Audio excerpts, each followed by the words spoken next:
We've not spoken for 2 years, but I have to say, you look remarkably different. So I lost 3 stone in a year, and there's a secret to that, Stephen. Johann Hari, the best-selling author who's using his own body to unearth the extraordinary benefits and disturbing risks of the new weight loss drugs. Ozempic, it is literally the hottest drug in the country right now. I really worry about the risks of these drugs. You're 9 times more likely to get this particular condition, which is excruciatingly painful. And these drugs are working very hard on key parts of your brain. In fact, there are 12 significant risks, and we'll get into that. But it seems extraordinary that we've reached the point where we would inject ourselves with a potentially risky drug to stop us from eating. And we've had 40 years of relentlessly promoting diet and exercise as the only solutions, and only 10% of people really do lose huge amounts of weight on diets and keep it off. But now, we have the most effective tool for self-starvation human beings have ever come up with. When I started taking Ozempic, I was literally 80% less hungry than I normally am. These drugs really do massively reduce or reverse obesity, and a few years from now, we'll have 50% of the population taking it. It's the new miracle drug. Now, this is when I go through the 12 big risks, some of which have not really been explained to the public. So within a year of stopping, you regain 70% of the weight you've lost. Muscle mass loss is a real problem. There's concern that it may be causing suicidal feelings. And then there's one of the really big risks, and it's absolutely grim beyond belief. And that is... Congratulations, Diary of a CEO gang. We've made some progress. 63% of you that listen to this podcast regularly don't subscribe, which is down from 69%. Our goal is 50%. So if you've ever liked any of the videos we've posted, if you like this channel, can you do me a quick favor and hit the subscribe button? It helps this channel more than you know, and the bigger the channel gets, as you've seen, the bigger the guests get. Thank you and enjoy this episode. Johann, we've not spoken for 2 years. But I have to say, you look remarkably different. There's a secret to that, Stephen. Really? We can dig into, yeah. What is the secret? So for me, it's a kind of weird story. It started in the winter of 2020. So it was that weird period when kind of the world was opening up again after the pandemic. And I gained a lot of weight in lockdown, like loads of people. And because of that kind of weird moment of reopening, I went to a party for the first time in a year and a half, 2 years. And it was a party thrown by a kind of famous Hollywood actor. And on the way there, I remember thinking, oh, this is going to be kind of funny because all these Hollywood people are going to put on weight as well, right? They're going to have gained weight. What are they going to look like? So I remember getting there, looking around and having this really weird feeling because it's not just that they hadn't gained weight. Everyone was gaunt, right? Like everyone looked like their own Snapchat filter. Like they had like higher cheekbones. They looked cleaner and clearer and sharper. And I was kind of wandering around feeling a bit like, oh shit. And I bumped into a friend of mine on the dance floor and I said to her, wow, it looks like everyone really did do Pilates during lockdown. And she laughed and then she looked at me and I sort of looked at her and she said, well, you know it wasn't Pilates, right? And I sort of looked at her blankly. And she pulled out her phone and she Googled an image and she showed me an Ozempic pen. And I didn't know what it was. And I said, what are you talking about? And she said, well, this is a drug. Everyone here is on this drug, right? Not just the stars, like their wives, their agents' kids, everyone, right? And I've been really thrown. And then over the next few days, I read a lot about these new weight loss drugs. And I don't remember ever coming across a topic where I felt so deeply conflicted from the very beginning, and that conflict remained all the way through, right? The subtitle to my book is The Extraordinary Benefits and Disturbing Risks of the New Weight Loss Drugs, and that's, even right from the start, I was aware that was the tension. So the benefits are kind of obvious, right? You know, I'm older than my grandfather ever got to be because he died of a heart attack. Loads of the men in my family get really fat and die of heart attacks. My uncle died of a heart attack. My dad had a lot of heart problems.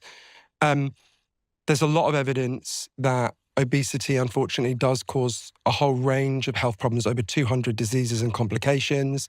There's a lot of evidence these drugs really do massively reduce or reverse obesity. The average person who uses them, Ozempic, Wegovy, loses 15% of their body weight in a year.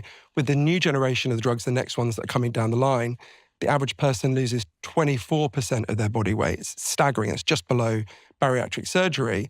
So I could see the obvious health benefit, and I could see that the alternatives that most of us have been pursuing, diets, have not worked well for most people. But at the same time, I thought, I had so many doubts straight away. I thought, well, we've seen this story before. There've been lots of miracle diet drugs that have been announced. They cause dramatic weight loss at first, and we always discover some horrendous side effect that causes, catastrophic outcomes that mean the whole thing has to be pulled. I thought that. I thought, well, we know what causes obesity, right? The reason obesity is massively increased is because of a complete change in the food supply. We eat completely different food to what our grandparents ate. We need to deal with that, not kind of drug everyone. I also thought, well, what will happen to people with eating disorders when they get hold of this? What will this do to the kind of positive changes that were happening in accepting a kind of broader range of weights? So I was really deeply conflicted. So to really get to the bottom of this for my book, Magic Pill, I spent a year taking the drugs and going on this big journey all over the world, from Reykjavik in Iceland to Minneapolis to Tokyo, to interview the leading experts in the world on these drugs, the biggest supporters, the biggest critics, all sorts of kind of alleys and avenues that follow from them. And at the end of it, it's really weird. I know far more than I did before. I know far more about the benefits and risks. I know far more about what this is going to do to the culture, and it will be massive. But I'm still really conflicted. So if we start there, then you're at the party. Someone mentions this Ozempic thing to you. Have you got the Ozempic pen on you? I have it as a prop. You've got it here. Yeah. Okay. So it's very simple. It's just a little pen. It's like an EpiPen. So you take that. You put on the little lid. I won't take it out because I need this one later. But although this one's empty, so you put you twist a little needle onto there, and you inject yourself with it. And you inject yourself once a week. And it's really strange, the effect it has. I remember the first day I took the injection, a couple of days later, I remember waking up and I was lying in bed and I had this weird feeling. You know that feeling when you wake up and you're not quite with it? Mm-hmm. And you think, what am I feeling? And I was struggling to articulate it. And I felt mildly nauseous, which everyone gets when they start taking it. But that wasn't the thing that was puzzling me. And then I realized I'd woken up and I wasn't hungry. I don't remember that ever happening to me before. I mean, I don't mean that as an exaggeration. I used to be woken up every day, like really hungry. Often I would be woken up by hunger, by my stomach rumbling. And I went on my kind of typical routine for the day. I went to this cafe just around the corner from where I live. And I ordered the same thing I would always order, which was a kind of big kind of a brown roll with lots of chicken and mayo in it. And I had like 3 mouthfuls. And I was full. I just didn't want to eat anymore. I remember leaving. I remember Tatiana, the woman who works in the cafe, kind of shouting after me to see if I was ill or something. And then for lunch, I went to the same place I always go, or went at the time. Next to my office, there's a Turkish kind of restaurant. I went there. I ordered a Mediterranean lamb. Again, I had like 3 or 4 mouthfuls. I wasn't hungry. It was like the kind of shutters had come down on my appetite. I was literally 80% less hungry than I normally am. And it basically stayed that way from then on. It was a very physically and psychologically strange experience. So on the pen itself, because I just want to make sure I fully understand this, is that little pen you have in your hand, for people that aren't watching on video, there's a pen, it kind of looks like a big Sharpie. Yeah, exactly. And is that one dose? Yeah, well, there's loads of doses in there. So you twist okay. to the base. Yeah. And each time you twist it, it would release with this pen 1 milligram. Okay. Yeah. And how many twists do you get out of one pen? I think each one contains 4 doses, yeah. And how much does that cost? So it varies massively because, as you know, I live half in the US, half in Britain a lot of the time. So in Britain, this costs you at the moment about £250 a month. In the US, it's way more, like $800 a month. So £250 a month. How many sort of doses do I get for that £250? That would cover your whole month. So each month you'd have to pay £250. Okay. You get 4 doses in each one. And you said in the US it's way more? Way more. How much more? So it's about $800, between $800 and $1,200. Bearing in mind there have been lots of shortages, which I'm sure we'll talk about. So the price has kind of been a bit sensitive to how much is actually available at any given time. Okay, interesting. And are these drugs new? Relatively. So I interviewed the scientists who played the key role in the breakthroughs that led to the development of the drugs, and then scientists who worked on it at every stage. So in one sense, they're not that new. Diabetics have been using them on license now for 18 years. So for obesity, they're relatively new. For diabetes, they've been around for nearly 20 years. And it was fascinating talking to the scientists involved, because one of the things that's really weird about this is there's a huge debate about how they even work. So there's certain things that we know for sure. So if you now ate something, right, it doesn't matter what it is, after a while, a hormone would start to be produced in your body called GLP-1. And it's one of many gut hormones that would start to be created. And it's basically, GLP-1 is a natural signal saying, Stephen, you've had enough, stop eating, right? Just stop now, right? But GLP-1, natural GLP-1, only remains in your system for a couple of minutes and then it's washed away. So if you sort of push through it, you can carry on eating, right? Most people do stop when they get the signal. So what these drugs do is they simulate GLP-1. They inject into you an artificial copy of GLP-1. But instead of that GLP-1 remaining in your system for a few minutes and then disappearing, it stays in your system for a whole week. So when I go to that cafe and I eat the thing I'd normally eat, my system is filled with signals that say, you're already full, Johann, you don't need any more, right? So that is definitely a key part of how it works. And it was initially thought that these drugs worked on your gut, right? GLP-1 is a hormone that's made in the gut. It's thought that the effect was it slows down your gut, it slows down gastric emptying. That is definitely happening, but the cutting edge science and the kind of leading neuroscientists that I interviewed now believe actually it primarily has an effect on your brain.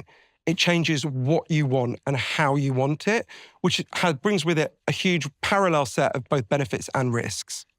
Interesting. So it's once a week and you basically feel fuller for a whole week from one injection. Yeah, not everyone gets to that state immediately. Some people it takes longer. Some people the side effects are just intolerable and they can't take it at all, or they can't continue to take it. And I interviewed plenty of people who were in that position. But for most people, the best way I can describe it is imagine you just had Christmas dinner. Yeah. And I came up to you, and you're completely bloated, you're lying on the sofa, and I came up to you and said, hey, Stephen, I got you a Big Mac. Here it is. And you'd be like, I mean, you could physically force yourself to eat that Big Mac. You might throw up, but you probably could eat it. But you just don't want to. You feel full. So it creates a very rapid sense of fullness in response to So I used to eat 3,200 calories a day, roughly. I now eat about 1,800. So it's a huge drop. And the benefits are kind of obvious of that, but there are really big costs. And I discovered there's, in fact, 12 really big risks. And there's all sorts of... Because at first when you hear all this, you're like, well, this is just ka-ching, win-win, right? Who wouldn't want this? But there's a lot of risks and downsides as well. So I want to get onto all those risks and downsides. But one of the, I think, rebuttals that some people would have when they hear this is kind of contrary to the reaction that I think you expect, which is, Johann, I really love eating food. I really, really enjoy the process of eating food. Aren't you losing happiness? Because food gives a lot of people happiness in various ways. So aren't you a little bit annoyed now that you've lost your desire to have, that role that you used to have for breakfast in the morning? Hasn't that taken something from you? This is a big drawback for lots of people. I think I'm quite unusual, so I'll explain how most people feel about this, then I'll explain how I feel about it. You're absolutely right. Even Jens-Jules Holst, who was one of the scientists who developed Ozempic, said, look, for most people, it's just a life without pleasure in food is just unbearable. And after a couple of years, they just give up because they want to enjoy life, right? And one of the key things that gives us pleasure throughout the day is eating. And a lot of people feel that way. If you look at, for example, Jay Rayner, a brilliant food critic here in Britain, he just described how he started taking it. He would go to the best restaurants in Paris, places he loves, and he just couldn't get any pleasure out of it. So for him, it was just awful. It's a very common complaint that it drains pleasure from food. Honestly, I had almost the opposite experience, but I want to stress I do think I'm quite unusual. So I realized when I started taking these drugs, one of the fascinating things about these drugs is they will bring to the surface whatever psychological issues you had with food, right? Because it so radically interrupts your eating patterns. And that can be very challenging for a lot of people. I'm sure we'll get into that. But for me, I realized how much of my eating from when I was very young, the pleasure I got from food was not primarily from tasting it and savoring it. the pleasure I got from food was mostly from kind of a feeling of stuffing myself. So stuffing is like, you do it at Christmas dinner, so we all do it sometimes. Stuffing is when you sort of eat deliberately beyond the point at which you're full. And you feel it as a physical sensation. You can feel it sort of pushing up on your esophagus and out on your stomach. And I think from when I was very young, I grew up in a very violent and crazy environment. I think one of the ways I learned to cope with that, there are many productive and positive ways I learned to cope with that, but one of the kind of downsides is I learned to really eat to soothe myself, and I would stuff. And when I started taking Ozempic, I actually couldn't eat like that anymore. You can't stuff yourself. I would literally throw up if I, tried to stuff myself. So actually for me, it massively slowed down my eating, and I actually enjoy food a fair bit more now. I don't want to overstate it. I'm not a foodie. I'm never going to be that person. But I remember going for dinner with one of my friends, I don't know, maybe 3 or 4 months after I started taking it. And her saying to me, it's always been a bit stressful to eat with you because you eat so quickly, but you don't seem to really enjoy it. And now you do actually look like you're enjoying your food. But I stress again, I don't think I'm typical in that respect. There are far more people like Jay Rayner than there are like me. I really want to go into why people's relationship with food more generally. But I wanted to close off on that, what you were saying about Ozempic's impact on the brain. You talked about GLP-1 in the gut and the impact it has on making you feel satiated. But you also alluded to there's now research that suggests it's doing something to the brain as well. This is totally fascinating. It opens up a whole new set of potential benefits for these drugs in relation to addiction, and a whole set of potential risks for these drugs in relation to depression. So I want to stress there is very big scientific disagreement about what is happening in the brain in relation to these drugs. And it's a bit like when you interview people, it's like looking at a picture that's just coming into shape. So a year from now, we'll know much more than we do now. But what was discovered, this was actually discovered in the 90s, here in London at Hammersmith Hospital, was that in fact, we don't only have GLP receptors in our guts, we have GLP receptors in our brains. In fact, GLP-1 can be made in the brain, right? Which is fascinating. It could also be made in your thyroid, which is very significant, I'm sure we'll come back to. So when you take these drugs, as John Wilding, one of the key figures in the development of these drugs, said to me, you can tag the drug, which means that you can sort of dye it and you can give it to animals and then cut open their brains. Obviously, you can't do that with humans. And when you do that, when you just give them the drug and you cut open their brain afterwards, what you find is this drug goes everywhere in the brain. It's going all over the brain. It is primarily having a brain effect, right? And it definitely also, much more anecdotally, feels that way. When you take it, it feels like you want different things, right? It doesn't just feel like a physical sensation of, oh, I'm full.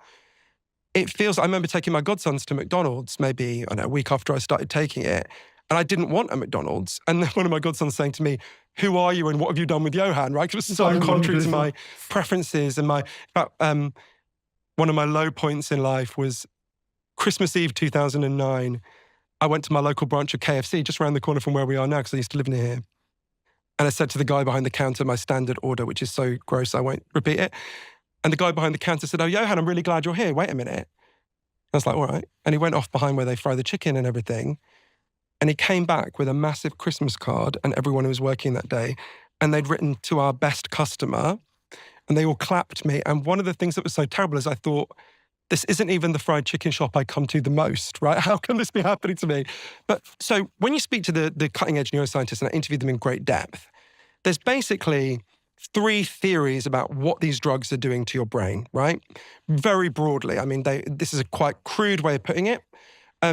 So one is you have in your brain something called the reward system. The reward system is what motivates you to do anything. So, you have sex, you eat, you meet up with a friend, your reward centers hum, right? It's what makes you feel good when you do something pleasurable. And one theory about these drugs is they dampen your reward system. So the reason I don't want a Big Mac is that a Big Mac is not as rewarding to me as it would have been before I took these drugs, right? That obviously brings with it a set of risks, because then you go, okay, if it's dampening my reward system for Big Macs, is it dampening my reward system for the things I love? Writing, reading. There's a big debate about this. There's concern that in some people, it may be causing suicidal feelings, and in some people, it may be causing depression. There is a warning on the drug to that effect required by the FDA, the Food and Drug Agency in the United States. So that's one concern. But there are other scientists who say, that's not correct, that the suicide risk is not accurate, and that they don't work by dampening a reward system. Some people, like Aurelio Galli, who's at the University of Alabama in Birmingham, said to me what he thinks that it does is it resets your preferences. It's almost like taking your phone back to the factory settings. It resets key elements of the kind of food you want to a healthier level. Can I just say on that, sorry to interrupt, but I was thinking constantly as you were talking about your trip to McDonald's and not wanting the McDonald's anymore. I've come to see in my life that if I have something unhealthy, if I have sugar or a cookie today, I feel like I'm much more compelled to have another one tomorrow. I feel like I look back on certain periods of my life where I almost get into a bit of a sugar spiral. And it could be because of stress or some other factor, but it made me think that the sugar itself is somewhat addicting. So when you were talking, I was thinking, is it not just a case that you're consuming less sugar and, some of these addictive food substances, so you want it less the next day, if you know what I'm saying? Yeah, there's an experiment that proves you're right, but in a complicated way. Can I just finish off one thing about the brain and then I'll come back to that, because you've raised a super important and truthful point. The third theory about how it could be working in the brain, and this comes from a scientist called Professor Paul Kenny, who actually did the experiment that relates to what you just said. He argues that in your brain, you don't just have a reward system, you have something called the satiety system. And this is a crucial concept for people who want to understand these drugs and what's gone wrong with our diets more generally to understand. Satiety is just the feeling of having had enough, right? We've all had the feeling of being sated. You're like, okay, I'm done, I don't want any more. We get that with food, sex, all sorts of things, right? You're just sated. He argues that in your brain, there's basically alongside the reward system, there's also a satiety system, a system that just says, Stephen, you've had enough, stop now. And he argues that what these drugs do is they dial up your satiety system, they don't dial down your reward system, right? There's a huge and ongoing debate about that. What we do know is they're having some really significant effect on the brain, and that has all sorts of implications that we need to think about. When I was learning about this, I remember thinking, this is a much more intimate and risky transformation than when you first hear, oh, I'm taking something that affects my stomach, right? So there's a lot there about the brain and implications for addiction as well, which we can talk about. But to come to the thing you asked about, which is so important, of all the things I learned, there was an experiment that kind of freaked me out about this. Because obviously I was trying to figure out, well, how did we get to this point? Because at first glance, I can see how it seems crazy. In a way, it did to me.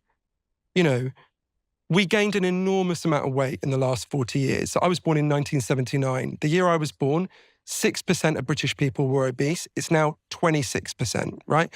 Staggering increase, unprecedented in human history. And it seems extraordinary that we've reached the point where we would inject ourselves with a potentially risky drug to stop us from eating. It seems so unnatural and so wrong. And I was trying to think, well, how did we get here, right? What happened? Which is why satiety is so important. So it's this experiment that I think helps to understand that thing you were saying about sugar. It's done by this guy, Professor Paul Kenny, who's the head of neuroscience at Mount Sinai in New York and a brilliant neuroscientist. So Paul grew up in Dublin and he moved to the US when he was in his 20s to do his PhD, I think. And he moved to San Diego first. And he quickly clocked, Americans do not eat like Irish people, right? They eat much more sugar, much more fat. They eat just much more, right? And within like a year of being there, he'd gained, I think, 1.5 stone or something. So he gained, I think it was 23 pounds. So he gained a lot of weight.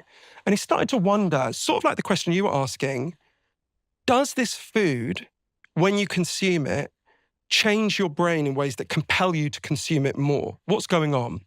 So he designed an experiment that sort of investigated this, which I've nicknamed Cheesecake Park. That's not its official name, right? You get a load of rats and you raise them in a cage.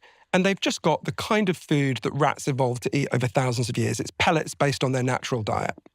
And if you do that, even though they've got far more pellets than they could actually eat, they will eat enough to deal with their hunger and then they just naturally stop, right? So when they've got the kind of food they evolved to have, they never become overweight or obese. They just stabilize their weight. They've got a kind of natural nutritional wisdom. Then Professor Kenny introduced the American diet to them. He fried up some bacon, he bought some Snickers bars, and crucially, he gives them a load of cheesecake. And they come along and they nibble the cheesecake and the other stuff. And quite quickly, they just go wild for it. They shun the food they evolved to have, and they just start obsessively eating the cheesecake, the fried bacon, the Snickers bars. He described to me how he would put the cheesecake in and they would just hurl themselves into the cheesecake and then eat their way out and emerge completely slicked with the cheesecake. So given this kind of food, all their nutritional wisdom disappeared, just went away. And they became obsessed with this new kind of food. And as he put it to me, within a couple of days, they were different animals. All their health indicators were worse. They were obsessively eating. Within a few weeks, their health was really bad. They became extremely obese. And then he varied the experiment even more in a way it seemed to me as a former junk food addict, a little bit cruel. He took all the American diet away and they just have the food they evolved to have, the food they used to eat, right? And he was quite sure he knew what would happen, that they would eat a lot more of the kind of natural food than they had before, and this would prove that junk food expands your appetites. That isn't what happened. What happened was much worse. They completely shunned the natural food. It was like they no longer recognized it as food at all. They just refused to eat it. They starved. And it was only when they were really starving that they went back to eating the natural food. There's lots of human examples of this, but there's something, as Professor Gerald Mann, who's a nutritionist at Harvard, said to me, there's something about the food we're eating, which I think you're getting at in that question, which is undermining our ability to know when to stop, which is how we got to the point where so many people, 47% of Americans, want to take a drug that will make them stop. I was reading about this thing you call the Cheesecake Park in your book in chapter 2. And the other sort of step he took the experiment to was the whole idea of electrocuting the animals when they ate certain foods. And you say in the book that he then would electrocute the animals while shining a yellow light in their eyes so that they would eventually become scared of this yellow light. And in the case of the natural food, when he shone the yellow light in their eyes, they would run away. But even if he shone the yellow light in their eyes while they were eating the junk food, they would stay and continue to eat the cheesecake, which kind of the conclusion in chapter 2 of your book, as I've written it here, is, and I think this came from the researcher, if you're exposed to this food for a while, Paul concluded, the desire for it is so great that you will ignore all sorts of negative consequences to eat it. As we know, as I know in my own life, right? My KFC obsession had obvious negative consequences in my life. And the reason this is so important in relation to these drugs, so for a long time I was looking at two things, right? I was looking at why did so many of us gain so much weight so rapidly? Obesity has trebled globally in my lifetime, right? Completely unprecedented in human history. Why did that happen? And how do these drugs work? And at first I thought they were like parallel lines, right? But actually I realized they were like kind of braided plaits. The answer is completely densely interconnected. What we know is the kind of food we eat profoundly undermines our sense of satiety. It completely disrupts, just like it did with the rats. We don't get that signal, you're full, you've had enough, stop, from the kind of food we're eating. And what these drugs do is they restore a sense of satiety. Carel LaRue, another one of the key scientists who developed these drugs, said to me, what these drugs give you is satiety hormones. They give you back a sense of being full. And in a way, at first I thought, well, that makes the whole thing seem crazy, right? Because there's a guy called Michael Lowe, brilliant professor at Drexel University in Philly, who said to me, look, you've got to understand, these drugs are an artificial solution to an artificial problem. We've artificially created this problem through a catastrophic food system that is screwing us up from childhood. And then along come these drugs as the artificial solution to that. And the first thing you think is, right, we've got to deal with the food system, right? And that is absolutely true and correct. And I remember going to one of my closest friends, I call her Judy in the book, it's not a real name, who, she'd had cancer 7 years before. So I'd been with her all through that kind of really grueling process. And it was an absolute nightmare because she's a single mum and you can imagine how grim that was. And I said to her, I feel like a complete fraud taking these drugs, right? I'm always talking about how we need to deal with the causes of social problems. I can see very clearly the cause of this problem. And this is just sort of dealing with the symptom. And she said to me, look, Johann, you can stop taking this drug. That's fine. Do it if you want to. But when I had cancer, we know there is something in the environment that is triggering breast cancer in women, right? 1 in 7 women in Britain now get breast cancer. That didn't happen in the past. It's not happening in Japan, where it's only 1 in 38 women. Something is really wrong in Britain and the US in the way we're living that is triggering breast cancer, right? But she said to me, you didn't say to me when I got breast cancer, well, fuck me. All this environmental problem has caused this breast cancer, and now you want to inject yourself with another poison, chemotherapy, in order to deal with it. No, you said, okay, we've got an environmental problem. Obviously, that environmental problem needs to be dealt with, but you've got to stay alive or you can't deal with it, right? The analogy she gave me that really helped me was she said, if your house is on fire, right, you could say, well, look, we need to build houses that aren't made of flammable materials, and we should make it the law that you've got to have sprinklers. And of course, I agree. But the first thing you've got to do is put out the fire in your house, right? And then after that conversation, it was just after it, I met a guy called Jeff Parker. He's in San Francisco. He's a 66-year-old lighting designer who was about 16 stone when he first started taking weight loss drugs, and he was in real trouble. He had heart problems, liver problems, kidney problems. It was very painful for him to walk. And he got Mounjaro, which is the next generation up of these weight loss drugs. And he lost loads of weight and all his health problems reversed. And now he walks his dog over the Golden Gate Bridge every day and is really happy and said, look, I feel like now I'm going to enjoy my retirement. And I said to him, but Jeff, don't you feel like we should be dealing with the environmental causes? And he said, absolutely. I totally agree with you. You start that campaign, sign me up. But I've got to tell you, by the time we achieve that, I'm going to be dead. Right? We're not going to get there in the next few years. And I want to live. And I found that hard to dispute.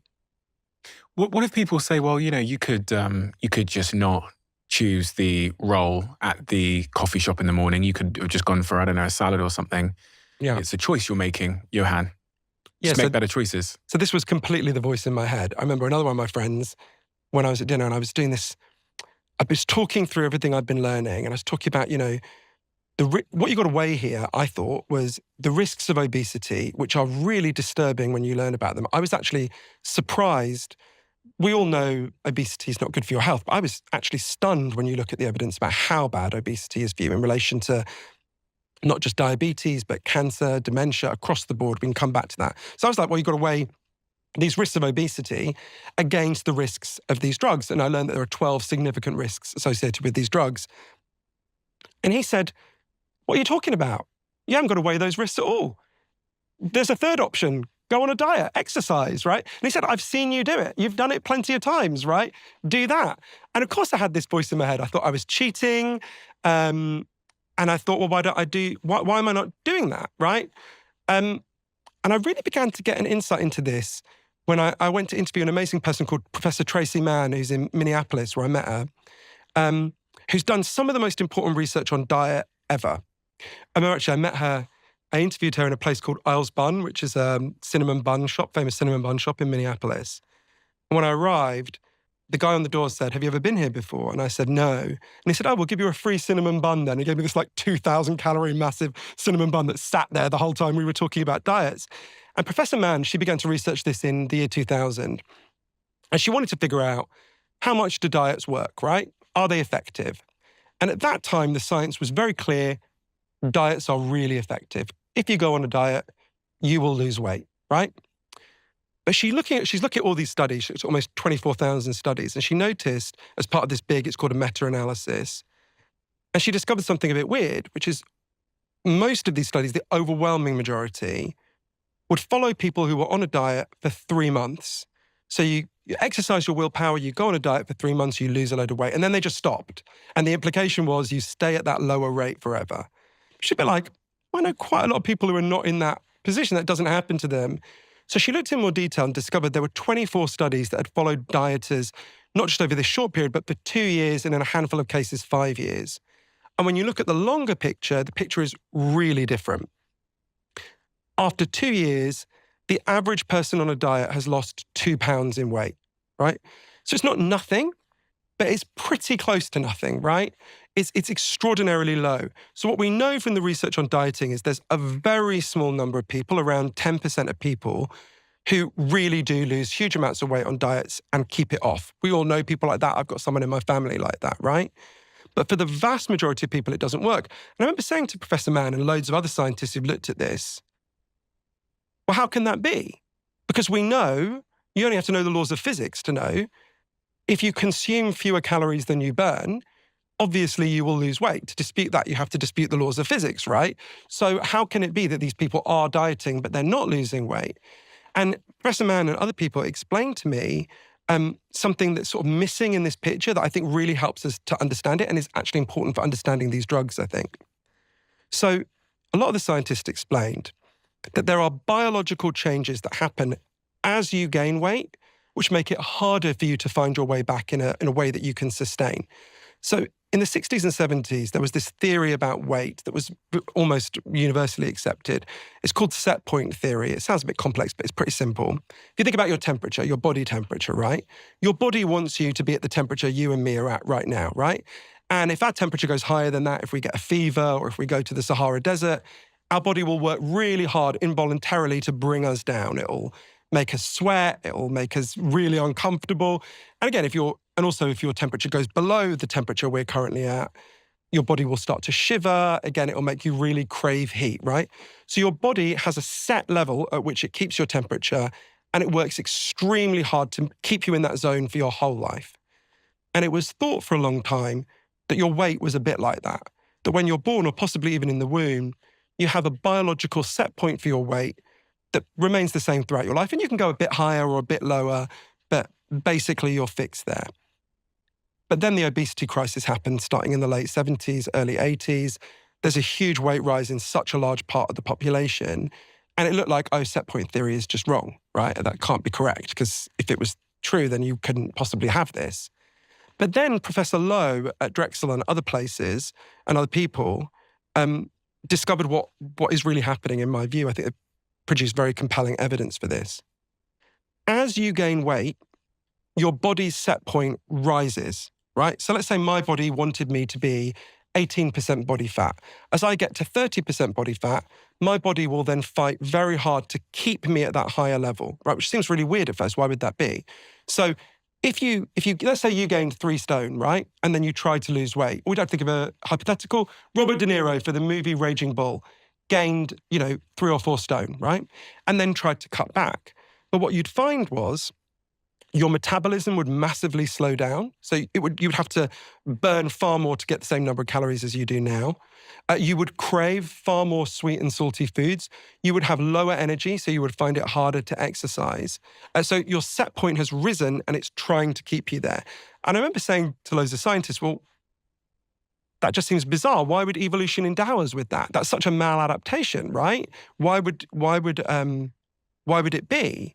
And they explained to me, well, you have to think about the circumstances where we evolved. In the circumstances where humans evolved, and in fact, every human circumstance pretty much until like 100 years ago, there was never a situation where you would have completely abundant calories. In fact, hyperabundant calories for your whole life. You'd have far more calories around you than you could ever possibly eat. That never happened. So evolution didn't prepare us with good instincts for that. What you did have, what was a big risk, was famine, right? There was a big risk that at some point in your life, food would run out and you would be in real trouble. And in a famine, the fattest person at the start is going to be the last man standing, right? Timothy Chalamet will die in week 1 of a famine, and, John Candy will still be alive at the end of it. Although it's not a great example because John Candy has died, but you get the point, right? So actually, that's why our evolution prepared us that, if you gain weight, fight to hold it, because sooner or later you're going to have to lose it in a famine anyway. So we evolve with this instinct that when we gain weight, we experience these biological changes that make it harder to go back. It's not impossible. Willpower is a real thing. Some people can do it. But when you try, you are fighting against your own biology. You're also fighting against your psychology and your environment for different reasons we can explore. So it's not that dieting doesn't work, but we've got to be honest. At any given time, 17% of people are on a diet. We've really tried that route, right? We've had 40 years of relentlessly promoting dieting or diet and exercise as the only solutions.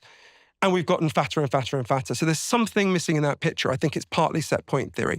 It's also important for the drugs, because some people argue, like the guy I mentioned before in relation to the brain, Professor Aurelio Galli, some of them argue that what the drug may be doing is actually resetting your biological set point, lowering the kind of temperature at which your body tries to keep your weight. It's bringing your set point down so that you don't get those effects like the metabolism slowing and all the other things that kick in when you try to lose weight. I think on average, and this might not be accurate, but I think on average we live more stressful lives than we once did as well. And I wonder the relationship that our more stressful, more frantic, more busy, notification-filled, social media-driven, screen time lives are having on our relationship with food. And if there's a relationship there at all. More 100%. more kids have ADHD now than ever. Cortisol level seems to be skyrocketing, and it seems there's a relationship between stress and appetite, which is acting as a gravitational force against our willpower. No, you're totally right. And this is, when I go through the 12 risks of the drugs in the book, this is one that I really worried about and one that played out for me. So I noticed I had this weird thing. About 6 months into taking the drug, I had this realization. So I was losing a lot of weight, right? I lost a huge amount of weight. I lost 3 stone. 3 stone in what period of time? From now to when I started, so just over a year. And how quick was that weight loss, just out of interest, before we move on? Pretty straight, linear line downwards from the start. But I had this strange sensation. I had my friend Danielle was pregnant at the time. I kept bumping into her, and it was like we were on opposite trajectories. Like she was swelling and I was shrinking. I remember walking away from her once and thinking, this is really weird. I'm getting what I want. Why don't I feel better about this? Right? I didn't actually feel that much better for quite a long time, for about 6 months. Thinking, why is that? So what do you mean by better?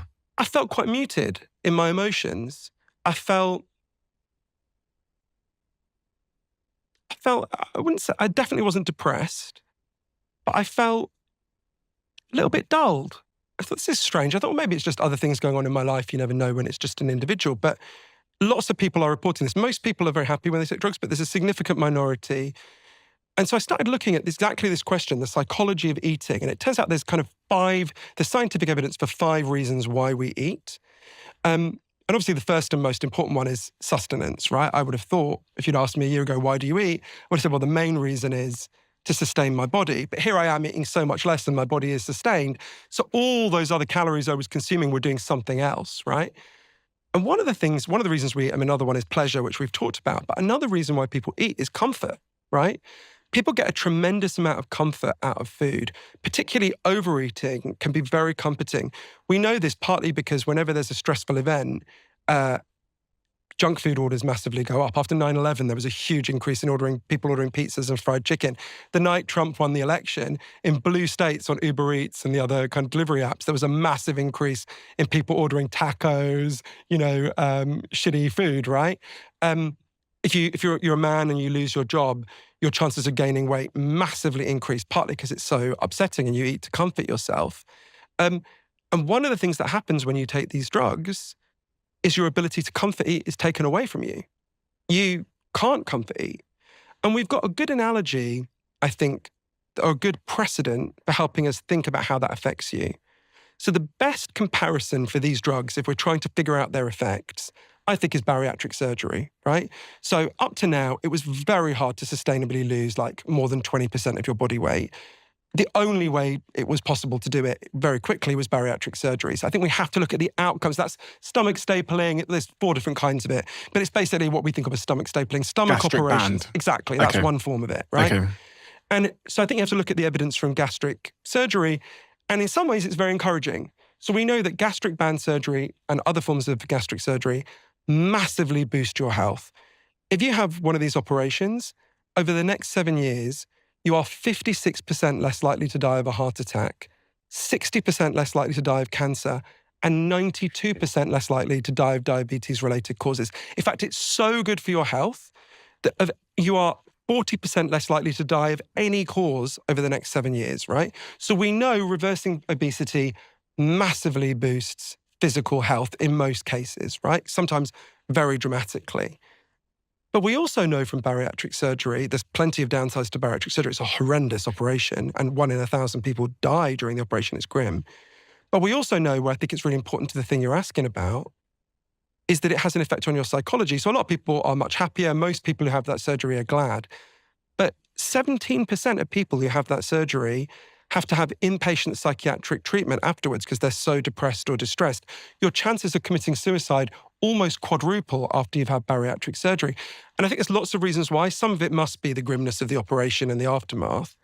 But I think a lot of it is, you take away comfort eating from people. right?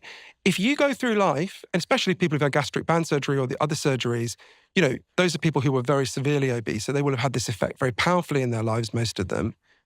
If you take away something that is a key way of soothing people, when that goes well, you can rebuild your life, you can find other ways to get that soothing, and that's really valuable and important. But a lot of people just experience it as profoundly painful and distressing. And I interviewed a lot of people like that. When people have those surgeries, I read in your book in chapter 8 that 1 in 10 people then pick up a different type of addiction to alcohol or gambling or shopping or drugs or something else. So that's pretty clear evidence that there's the psychological soothing is just moving somewhere else. It's fascinating and distressing. And obviously I spoke to people who'd been through what's called an addiction transfer. I spoke to this amazing woman called Robin Moore, who had been 303 pounds. She'd had bariatric surgery because just nothing else had worked, and she felt she was really a slave to food. That was how she put it. And it had this incredible effect. She knew why she had gained weight so much. In her case, it was when she was a child, she had been sexually abused, she'd been raped, and she'd never told anyone. And she quite deliberately gained weight in order to keep men away from her. She thought, well, if I'm really fat, I'm less likely to be attacked, which is surprisingly common. And she lost all this weight and she felt great. She felt physically much better. People were treating her much better. But she had this shift where she'd never been much of a drinker. She had periods when she was at college where she drank a fair bit, but she'd never been a heavy drinker. And she just quite rapidly became a very full-blown alcoholic. She used to work out by the airport in Toronto, and she would, drink on the way there, drink on the way back. And she got fired because she was drunk at work eventually. And for her, she kind of realized, and I think it's interesting ways of thinking about this in relation to these drugs. I want to stress this is not going to be everyone. I don't think this is even going to be a majority of people by any means. But when you take these drugs, the underlying psychological reasons that drove your eating are profoundly disrupted and in many cases come to the surface. And for me, that was painful at first, but helpful. I remember having a day in Vegas. As you know, I'd spent a lot of time in Vegas, kind of writing a book about a series of crimes that had been happening there. I had a day where I was investigating something really grim, and I felt really bad. And it was relating to someone, it's a long story, but something terrible. And I went to the KFC on West Sahara. It's the grimmest KFC in the whole world. I have a secret love for it. And on a kind of autopilot, I ordered what I would always have ordered, like a load of fried chicken. And I sat there, and I remember thinking, oh, shit, I can't eat this. And I remember Colonel Sanders was on the wall looking down, and it was like he was going to me, what happened to my best customer, right? So being deprived of comfort eating is quite apart from being deprived of pleasure, which I think is sort of related but a bit different, is very difficult. And again, my friend who I'd spoken to had cancer, I went to her and said, this is really hard, right? And she said, look, it's not that the drug is causing this problem. The drug is making this problem visible to you. And now you can deal with that in other ways, right? And that's what I've been trying to do and write about how in the book. But yeah, so one of the things that fascinated me about all the research for my book, Magic Pill, was how incredibly complex this is. Every time you look at one effect, it seems to have another effect. This is a really complicated, difficult topic. And anyone who's coming in telling you either, rah, these drugs are great and they're going to save us all, or these drugs are devils, it's terrible, I don't think is leveling with people. I think it's complicated. I think there's risks at every turn. And I think we need to think through the complexity together in a way that's honest and honors the complexity. You talked there about the impact that early childhood trauma has on our relationship with food and eating. I remember reading a little bit about that in your previous book, Lost Connections, as well. But what is the sort of data and the stats that prove that trauma can cause us to have this kind of excessive comfort-seeking relationship with food? Is there any particular studies that stand out for you? Oh, yeah. I mean, a guy that I got to know quite well when I worked on Lost Connections, and I thought about this research in a different light when I worked on this book. So there's a guy called Dr. Vincent Felitti, and in the early 1980s, he was a doctor in San Diego, and he was contacted by Kaiser Permanente, who were a big not-for-profit medical provider in the state. And they said to him, look, we've got a problem, we don't know what to do. Obesity was massively rising. Actually, it was very low by our standards, but it was hugely rising. And they were trying giving people diet plans and exercise plans, and nothing was working. And they said, look, we don't know what to do. Can we give you a load of money to just do blue skies research, go away, figure out what we can do? And he said, okay. So he took a load of money and then he's like, what can I do? And he started working with 200 very, very obese people who were severely obese, who had tried all sorts of ways to cut back and it hadn't worked. And he's sitting there working with them and he's thinking, what can I do? And he had an idea that sounds and actually is quite stupid. He said, well, what would happen if really obese people literally stopped eating and we medically supervised it and we gave them vitamin shots so they didn't get like scurvy or whatever? Would they burn through the fat stores in their body and get back to a healthy weight? So with a shitload of medical supervision, they did it. And incredibly, at first, it worked. There was a woman who I'll call Susan, that's not her real name, who went from being more than 400 pounds to 138 pounds. It was incredible, right? And, her family are ringing the doctor and saying, you saved Susan's life. She's really thrilled. And then one day, something happened that no one expected. She cracked. She went to KFC or wherever it was. She starts obsessively eating. And after a while, she's back where she was. Not exactly where she'd been, but similar. And Dr. Faliti called her in. He said, Susan, what happened? She looked down. She was obviously really ashamed. She said, I don't know. He said, well, tell me about that day, right? The day you cracked. Did anything happen that day that didn't happen any other day? It turns out something happened that day that had never happened to Susan before. She was in a bar and a man hit on her. Not in a nasty way, in quite a nice way, but she just felt completely freaked out and she went and started eating.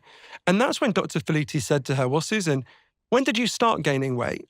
In her case, I think it was when she was 10. He said, well, did anything happen when you were 10 that didn't happen when you were 9 or 11 or anything happened that year? She looked down and said, well, that's when my grandfather started raping me.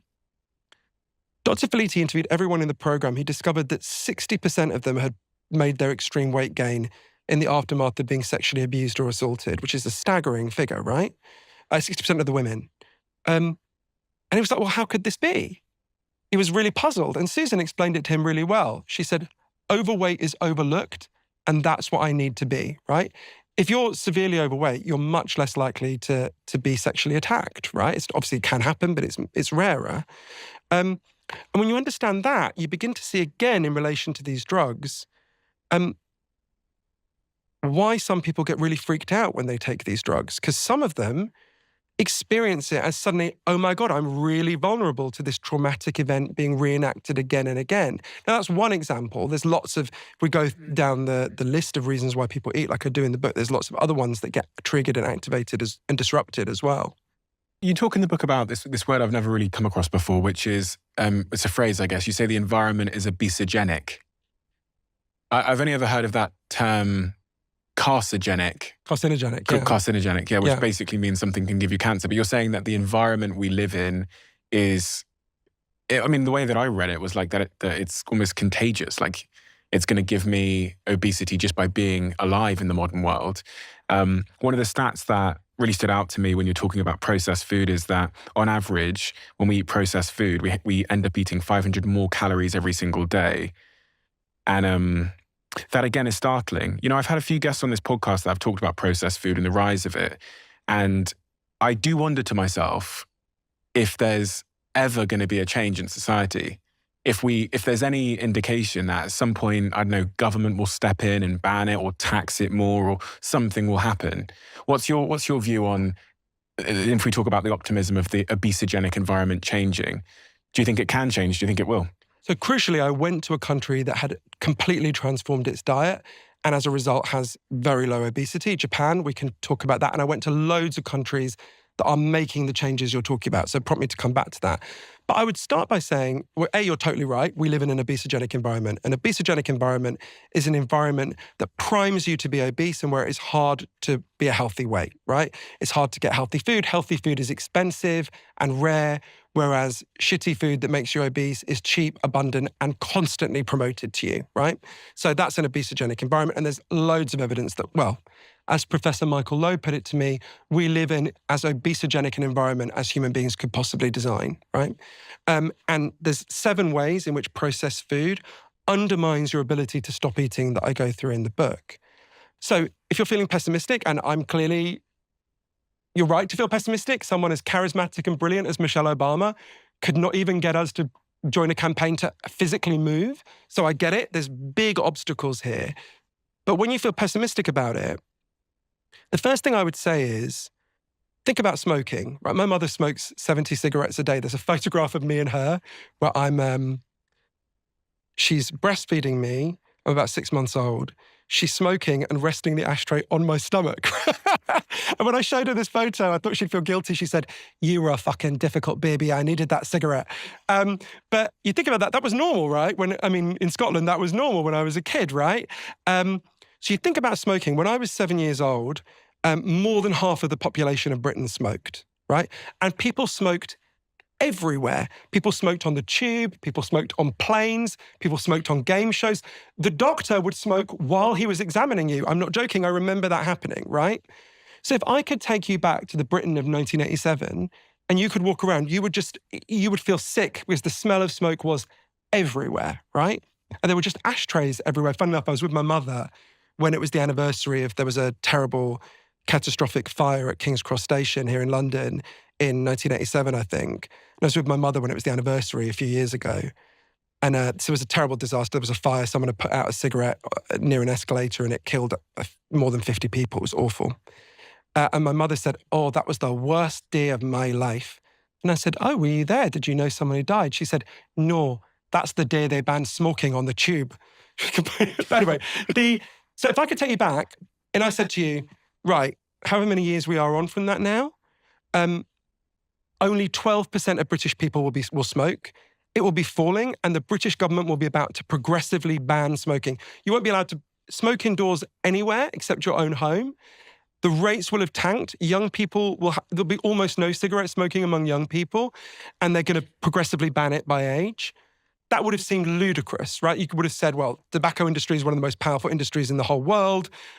You've got a very motivated, half the population are addicted. It's never going to happen.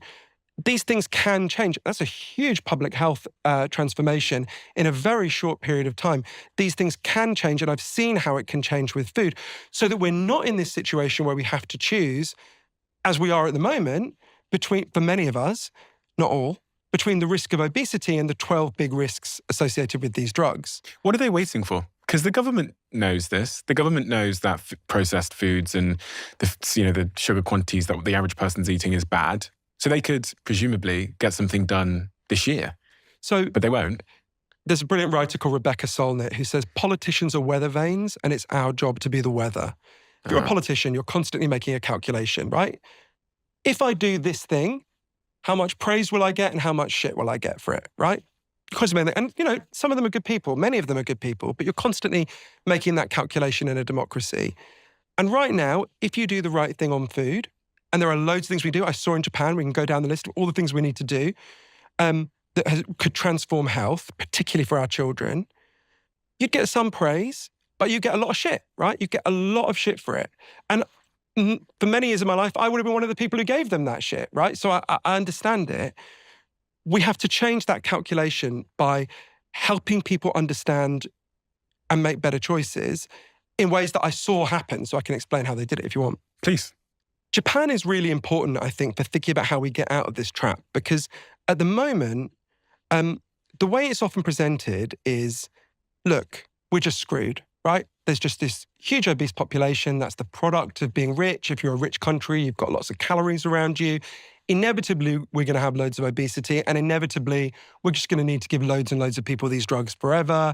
And, a few years from now, as many people predicted to me, we'll have 40%, 50% of the population taking these weight loss drugs, right? And what Japan showed us is we don't have to choose that fate, right? So if you look at Japan, Japan is the only country that got rich without getting fat. 4.5% of Japanese people are obese compared to 26% in Britain and 42.5% in the United States. And it's actually 42%. 42% are obese, 70% are obese or overweight, right? So Jesus. So it's the norm is to be obese or overweight, right? Whereas in Japan, it's completely the opposite. It's kind of weird that when we picture Japan, we often picture sumo wrestlers. It's a bit like expecting the average American to look like a bald eagle or something, right? Sumo wrestlers are completely atypical. And I learned a huge amount about what's happening there. So the first thing you think when you hear that is, it must just be genetic, right? They've won the genetic lottery, that must be what's going on. But we know that's not true, because in the late 19th century, loads of Japanese people went to live in Hawaii, where I just was. And there's now this settled Japanese population in Hawaii who've been there for 4 or 5 generations.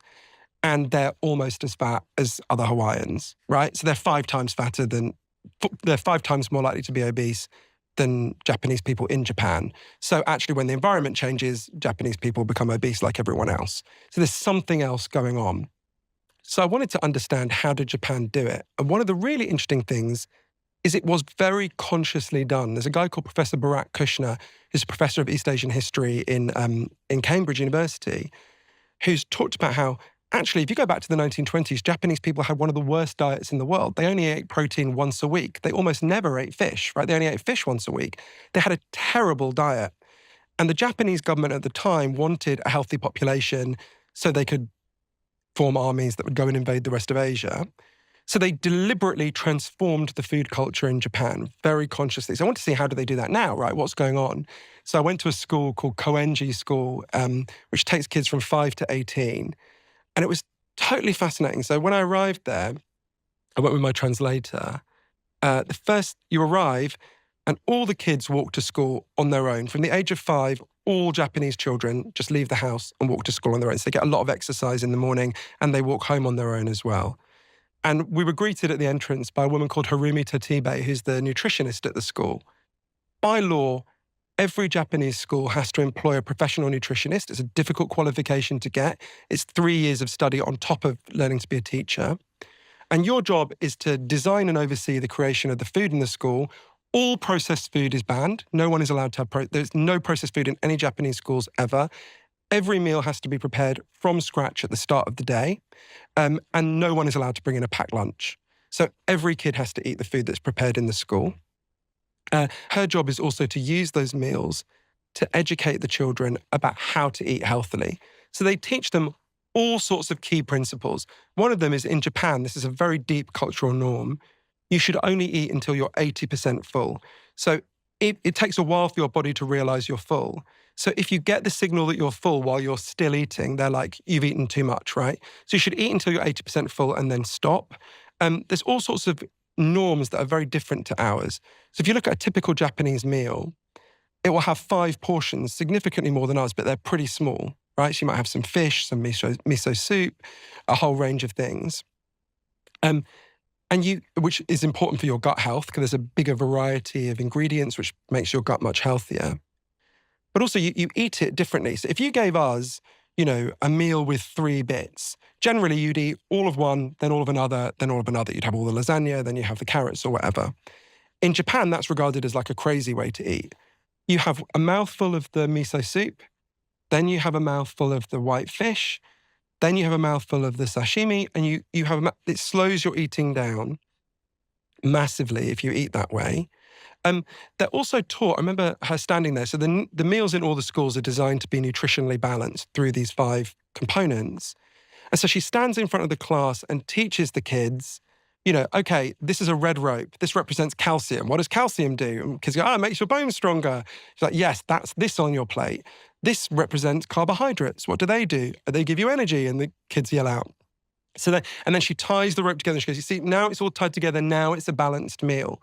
So they use this healthy food to educate the children about how to eat healthily. It's a very beautifully designed system. And it was fascinating looking at them.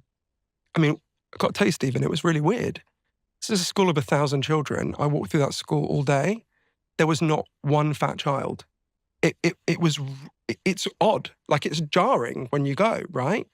That they have extraordinarily low childhood obesity. And I remember with these kids, I was asking them their favorite foods.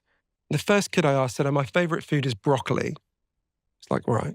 The second kid said, my favorite food is seaweed. And the third one was like, I like white rice. And I said to Chie, my translator, are these kids trolling me, right? Like, what, their favorite foods are broccoli and like white rice? And she just looked kind of puzzled. And every Japanese person I asked said, well, we teach our children to like healthy food. Don't your children like healthy food? And I was so taken aback by these kids. I brought up on my phone some pictures of like typical British school dinners and showed it to them.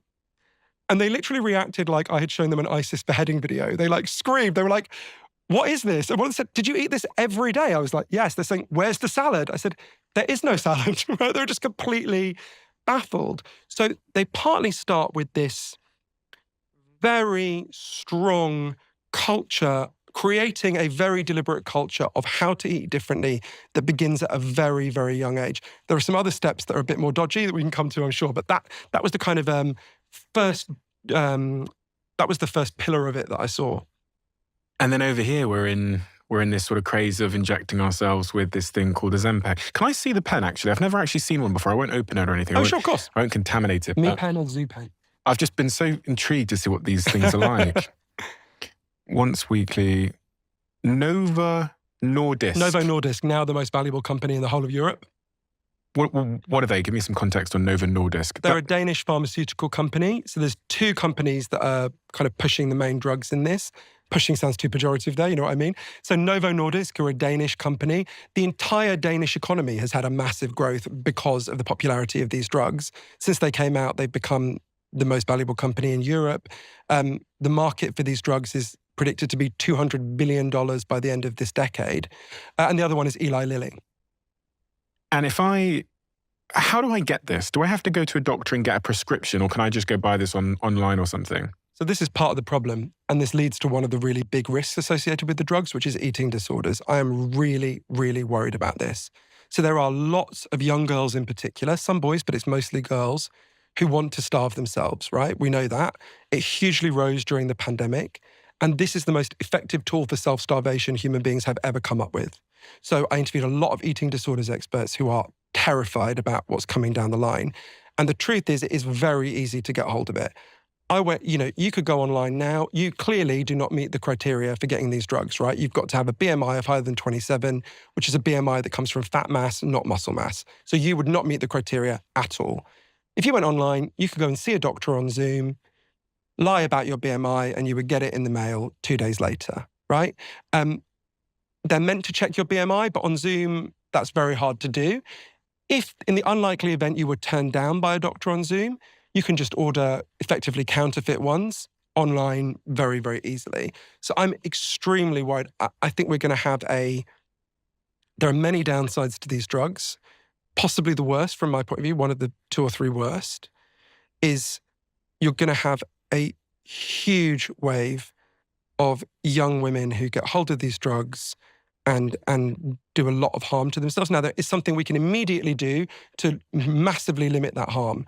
Lots of the eating disorders experts I interviewed, like Dr. Kimberly Dennis, who's one of the leading experts in the US, said to me, these drugs should only be given by prescription if you go to a physical doctor, and the doctor you physically go to get them needs to be trained in detecting eating disorders and referring people for help with eating disorders if that's what they think they've got. So these were initially created for people that had diabetes. They have a dual effect. So GLP-1, the hormone GLP-1, and this kind of replica of it, stimulates the creation of insulin, which is obviously what diabetics are lacking, either type 1 or type 2 diabetics. So the whole thing was discovered by accident. I interviewed the guy who discovered it, a guy called Daniel Drucker, amazing man. So they discovered, he was just looking at, so your whole body is made out of cells, right? And in the 70s, it was discovered there were new ways of looking inside cells that human beings had never had before. So by the 80s, 1984 was when he made a breakthrough. They were just going through different cells in the human body, trying to figure out what they do. And they got to the glucagon gene, which exists inside your pancreas. And they were trying to figure out, so the glucagon gene is a long chain, and at the end of it is GLP-1. And they were trying to figure out, well, can you break off that little bit of the chain? Or if you break it off, does it just wither and die? And Dr. Drucker discovered you can break it off. And then he was like, well, what does it do? So he starts experimenting in lab dishes in Massachusetts General Hospital. And he discovered that if you combine it with insulin, it produces more insulin. So that's why it's so valuable for diabetics. And immediately he was like, whoa, that's really significant. So then other people in the lab, Professor Svetlana Mozjoy, gave it to rats, put it in rats, and discovered it, in fact, produced insulin in rats. A team in Copenhagen put it into the pancreas of pigs, discovered it produced insulin there. And that set in train what later became giving it to diabetics. So that's the obviously, greatest benefit of these drugs that was initially discovered. is they hugely help diabetics. Then the effects around appetite were discovered separately, initially here in London, in the Hammersmith Hospital.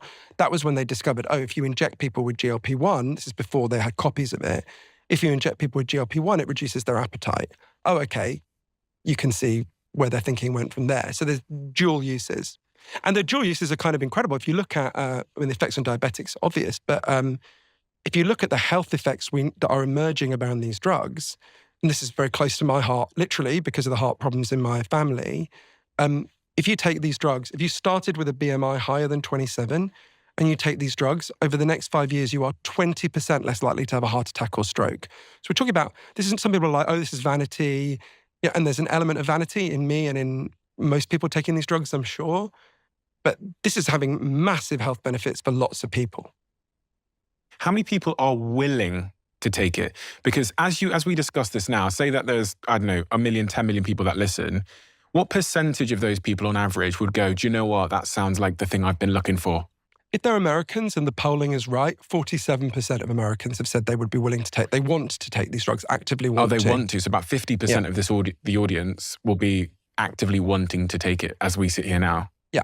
And now tell me why they shouldn't. Well, there's a huge array of risks, some of which are very, very serious. So I'll give you a few examples. I go through lots in the book. There's a professor in France called Professor Jean-Luc Fahy, who works at the University Hospital in Montpellier, who was commissioned by the French Medicines Agency to investigate these drugs and the safety around these drugs. And one of the reasons lots of people have felt very happy about the safety of these drugs, and it's a good reason, is that in their rollout for obesity, is people have said, like Daniel Drucker, for example, who I mentioned, who discovered GLP-1, they say quite rightly, well, look, diabetics have been taking these drugs for 18 years now. If there was some catastrophic effect, we would know. It would have emerged in diabetics, right? Now, he would also add, well, it could affect obese people a bit differently than diabetics, so there's some gaps in the knowledge. But he said, look, this drug has been used by enormous numbers of people all over the world without some huge safety concern emerging. But others have said, okay, let's really dig into those diabetics then. So that's what Professor Fahy did. So they've got very good health databases in France, the best in the world. So he decided to look at diabetics who'd taken these drugs for 3 years, sometime between 2006 and I think 2015. So he looked at loads of the diabetics who've taken them, and then he compared them to a group of other diabetics who were very similar in every other way, but had not taken these drugs, to see are there differences in outcome. And he was particularly looking for one outcome. We know that when you give these drugs to rats, they are much more likely to develop thyroid cancer. So he's looking, okay, is there a difference in thyroid cancer risk in this population? And what he discovered was very sobering. It was published. So the people who'd taken the drugs had a 50 to 75% increase in their risk of thyroid cancer. Now, when I first said that, I was like, what the fuck? But you have to understand what that doesn't mean. That doesn't mean 50 to 75% of people who take the drug get thyroid cancer. If it was that outcome, they would pull it immediately and no one would ever take it again. What it means is, whatever your thyroid cancer risk was at the start, it will go up by between 50 to 75% if this research is correct, right? This then is being further investigated. There are some scientists who dispute it. The European Medicines Agency has not been persuaded by the evidence so far. But that's pretty sobering, right? That's, 1.2% of people get thyroid cancer in their lifetime. 84% of them, I think, survive. But, a big increase in people getting thyroid cancer, when you're talking about millions of people across the world taking it, is very alarming.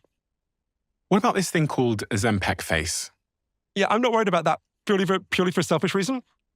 So Ozempic face is where I'm worried about it for other people. Ozempic face is where you lose so much weight that your face looks really gaunt and you look kind of hollow and a bit. My face is so naturally round. Like, babies always smile at me, I think because they think I'm their king. I'm just like a baby that inexplicably got to walk around. I could lose so much weight in my face and not look gaunt that I'm not worried about that myself. There's no health problem with Ozempic face. It's just, It's a vanity thing. Well, vanity is too negative a word. It's, people don't want to look gaunt and ill. That's fair enough. Pancreatitis. Pancreatitis is a rare side effect, but it's very, very unpleasant. So pancreatitis is basically where your pancreas just goes haywire as a result of taking these drugs. I interviewed a woman called Michelle Stesniak, who's in Myrtle Beach in North Carolina. She started taking these drugs, and her doctor said to her, there's a few side effects. One of them is pancreatitis. And she said, God, no, my luck, I'll probably get it. She starts taking it, was really happy with the weight loss. 6 weeks later, she went to Pittsburgh to visit her daughter. She woke up in the worst agony she's ever been in. She had this excruciating pain running all from below her breast around to her back. She was vomiting, she was shitting herself, she was screaming in pain. And her son-in-law phoned for an ambulance. He thought she was about to die. She was in such a state of distress. She arrives at the hospital and they discovered something gone really wrong with her pancreas. They said, are you a heavy drinker? She said, no. Then they said, are you taking Ozempic? And it's kind of revealing that was the second question they asked. So we know that if you take Ozempic, there's a study by the University of British Columbia that found it increases your risk of pancreatitis by a factor of 9. So you're 9 times more likely to get it. It's still rare. You're very unlikely to get pancreatitis. Even when you times it by 9, it's still a very rare outcome. But, doctors often compare it to the pain of being stabbed. Michelle said to me it was much worse than the pain of childbirth, right? They had to give her fentanyl to take the pain away. Really? So if you get medical care, you recover. But so it's worth people knowing that is a significant risk of just an excruciatingly painful condition. One of my friends has started taking Ozempic. There's this word on the side of this pen in front of me, semaglutide. Semaglutide, yeah. What did I say? You said it the way that it's intuitive. The way the scientists say it, I think is... It looks like semaglutide. Exactly. That's how I said it until all the scientists kept correcting me in a slightly patronising way. But yeah. What's the actual word? Semaglutide. And is that the chemical? And is Ozempic's the brand? Yeah, exactly. So semaglutide, so there's several brands. So there's semaglutide, which is the drug, which has this GLP-1 agonist effect. Ozempic is the one for diabetes. Wegovy is the one for obesity. They're exactly the same drug. They're made in the same factory. They're identical. It's just that Wegovy is marketed for obesity, and you can, in the US, not here yet, prescribe Wegovy for higher doses than you would for diabetics. And then there's other drugs that are coming along the line. So there's Mounjaro, which is made by Eli Lilly. So Ozempic or Wegovy produces an average of 15% loss of body weight over a year. Mounjaro causes a loss of 21% on average. And the next one that will come down the line, it's probably going to come out next year, Triple G, causes 24.2%. The reason Mounjaro works differently, so this only works on GLP-1. Mounjaro adds another gut hormone, GIP. So it works on 2 gut hormones, not just one. And Triple G works on 3 gut hormones. And there's going to be more and more drugs. I mean, there's 37 gut hormones that can affect appetite, they think. So there's going to be lots of variants of these drugs with different side effect profiles, different risks, different benefits. So yeah, this is, one of a South African psychiatrist called Carel Leroux, who's been at the absolute forefront of the developments in this, said to me, when a baby starts to walk, it's been crawling for ages and then it just stands up and it walks. And we are at that point. And it was striking how much the scientists kept describing it as a game changer. One of them, Tim Spector, who I think you might have had on, described as, it's like they found the Holy Grail. They found the thing that causes weight loss, right? Robert Kushner said that to me, who's another one of the scientists been at the heart of it, said, we cracked open the treasure chest. We found the thing that controls weight. It's your gut hormones. So I worry about the parallels with previous diet drugs, and we can talk about that. These are new drugs working in a new way. And the overwhelming feeling in the science is, no, this really is different. My friend is a biotech billionaire. And when I saw him, so he's at the very forefront of all of these things. He takes so many different things to optimize his life. One of them he started taking is Ozempic. And last time I saw him, he was, we were in the gym together and he was significantly weaker. He was significantly skinnier, but I noticed when we did our exercises, he was significantly weaker as well. And that strikes me as a bit of an unspoken about side effect is muscle loss. It's one of the 12 big risks that I write about in the book. So muscle mass loss is a real problem. People who don't know, muscle mass is the total amount of soft tissue that you have in your body, and it's essential for doing anything that requires movement and strength, basically. And any form of weight loss causes a reduction in muscle mass. So if someone's very overweight and they lose a huge amount of weight on a diet, they lose a lot of muscle mass. Hopefully you lose more fat mass than muscle mass, but you lose a lot of muscle mass. You can't control that, right? There's no way to lose a lot of weight that doesn't involve some muscle mass loss unless you're very, very lucky, right? So obviously, this triggers a huge amount of muscle mass loss. And there's real worries with that, right? if you lose muscle mass, so you naturally lose muscle mass from when you're 30 onwards anyway. You lose quite a lot every year. It's incredibly depressing when you look at the figures. You lose muscle mass naturally every year anyway. But if you lose too much muscle mass, you'll be a bit weaker now, but the real risks are when you're older. So if you have really low muscle mass when you're older, you're at risk of a condition called sarcopenia, which is Greek for poverty of the flesh. Basically just means you'll really struggle to climb the stairs, do any kind of physical activity. You're more likely to fall. If you do fall, you're more likely to die.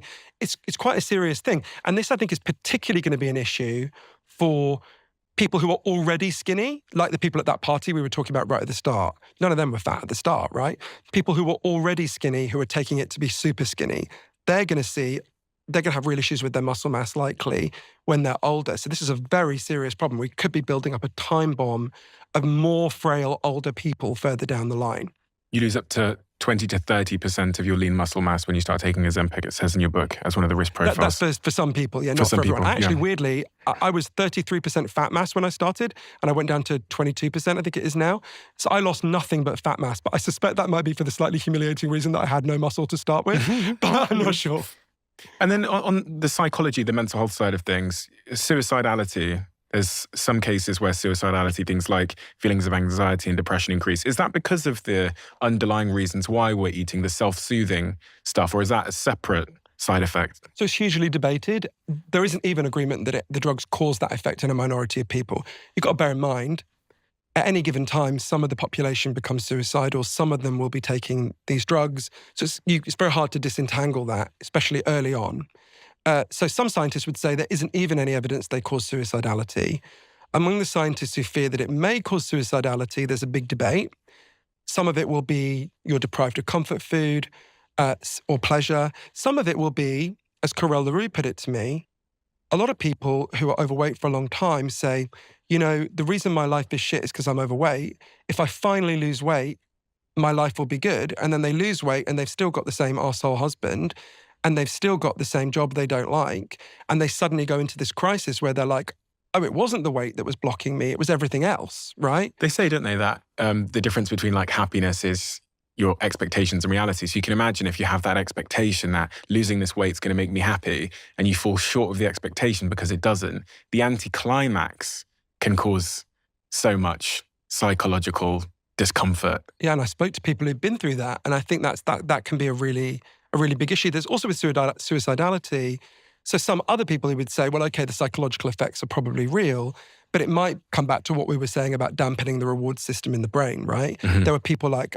Professor Patricia Grigson, who's done some of the really cutting-edge research on effects with addiction in this, who said to me, you know, that's a real concern. Now, she stressed we don't know yet. No one definitively said, yes, it is causing these problems. We know how. It was weird. It was like like I said before, you're seeing this picture form. It was fascinating that there's so much we don't know, which makes it kind of disconcerting. It's like, oh, so this is an experiment on millions of people and I'm one of the guinea pigs. Great, right? So it's disconcerting how much we don't know. But yeah, that is a big worry. And we've been here before with diet drugs, as you were alluding to, where we kind of rush into the party and then everyone rushes out of the party because we realise that. The history of diet drugs, Stephen, is absolutely grim beyond belief. So the first kind of modern diet drug was something called dinitrophenol. So there were a load of people in France who were working in ammunition factories during the First World War. And people noticed that they lost loads of weight, right? Not that they didn't have weight problems at the start, but they lost a huge amount of weight. And it turned out they were ingesting this explosive powder, you know, through their skin and breathing it in. So after the war, a load of scientists at Stanford were like, oh, maybe this can be a weight loss treatment. So they made it into a pill called Redusols, which were very popular. There was 100,000 people taking them in 1934, which when you consider there was very low obesity back then, that's a huge number of people. And then they discovered it's almost unbelievably terrible what happened. So loads of the people taking them went blind. And then they went into this horrific fever where their bodies were burning up. So it's an explosive, right? So it was discovered that the way it works is it massively speeds up your metabolism. But when you take a high dose, it gives you cataracts, makes you go blind, and then your body goes into a fatal fever. And the way one person put it is you become cooked from the inside. So they stopped marketing that one. It continued to be used as a pesticide for like years and years because it is so good at killing anything it comes across. So then there was a craze for amphetamines. So during the Second World War, people had to watch radars. Soldiers who had to watch radars were extremely bored. So they gave them amphetamines to sort of keep them on the job, keep them active, mentally alert. And it was discovered they lost loads of weight as well. So after the war, they started marketing amphetamines as a weight loss drug, right? And they became hugely popular. They were described as mother's little helper. By the time you get to 1970, 8% of all the prescriptions in the United States were for amphetamines for weight loss. But it was discovered that when you take amphetamines, you develop tolerance to them. Your body gets used to them, so you need higher and higher doses to get the same effect. But if you take really high doses of amphetamines, you just lose it. I mean, you can become psychotic. It has a really bad effect on you. You don't sleep. It's terrible. So then there was a real rolling back of amphetamines. And then there were some real horror shows like jaw wiring, where they would wire up the jaws of obese people so that they literally couldn't get any food into their mouths. But then it was discovered if you vomit while your jaw is wired, you can choke to death. I mean, just like nightmarish, horrifying, humiliating solutions. And then we get to the worst of them all, and also the most popular of them all until these new drugs, which was called fen-phen. So this was in the 1990s. Early 1990s, a group of scientists decided to combine two diet drugs that had existed until then. One was called flexfluoramine. It's an appetite suppressant, but it was never very popular because it makes you very drowsy. So they combined it with phentermine, which is an amphetamine. So it counteracted the drowsiness and it had an additional weight loss effect. And it worked incredibly well. People taking it lost as much weight as they lose on Ozempic. And it's actually eerie when you go back and look at the coverage. Front page of Time magazine, the new miracle drug was the headline.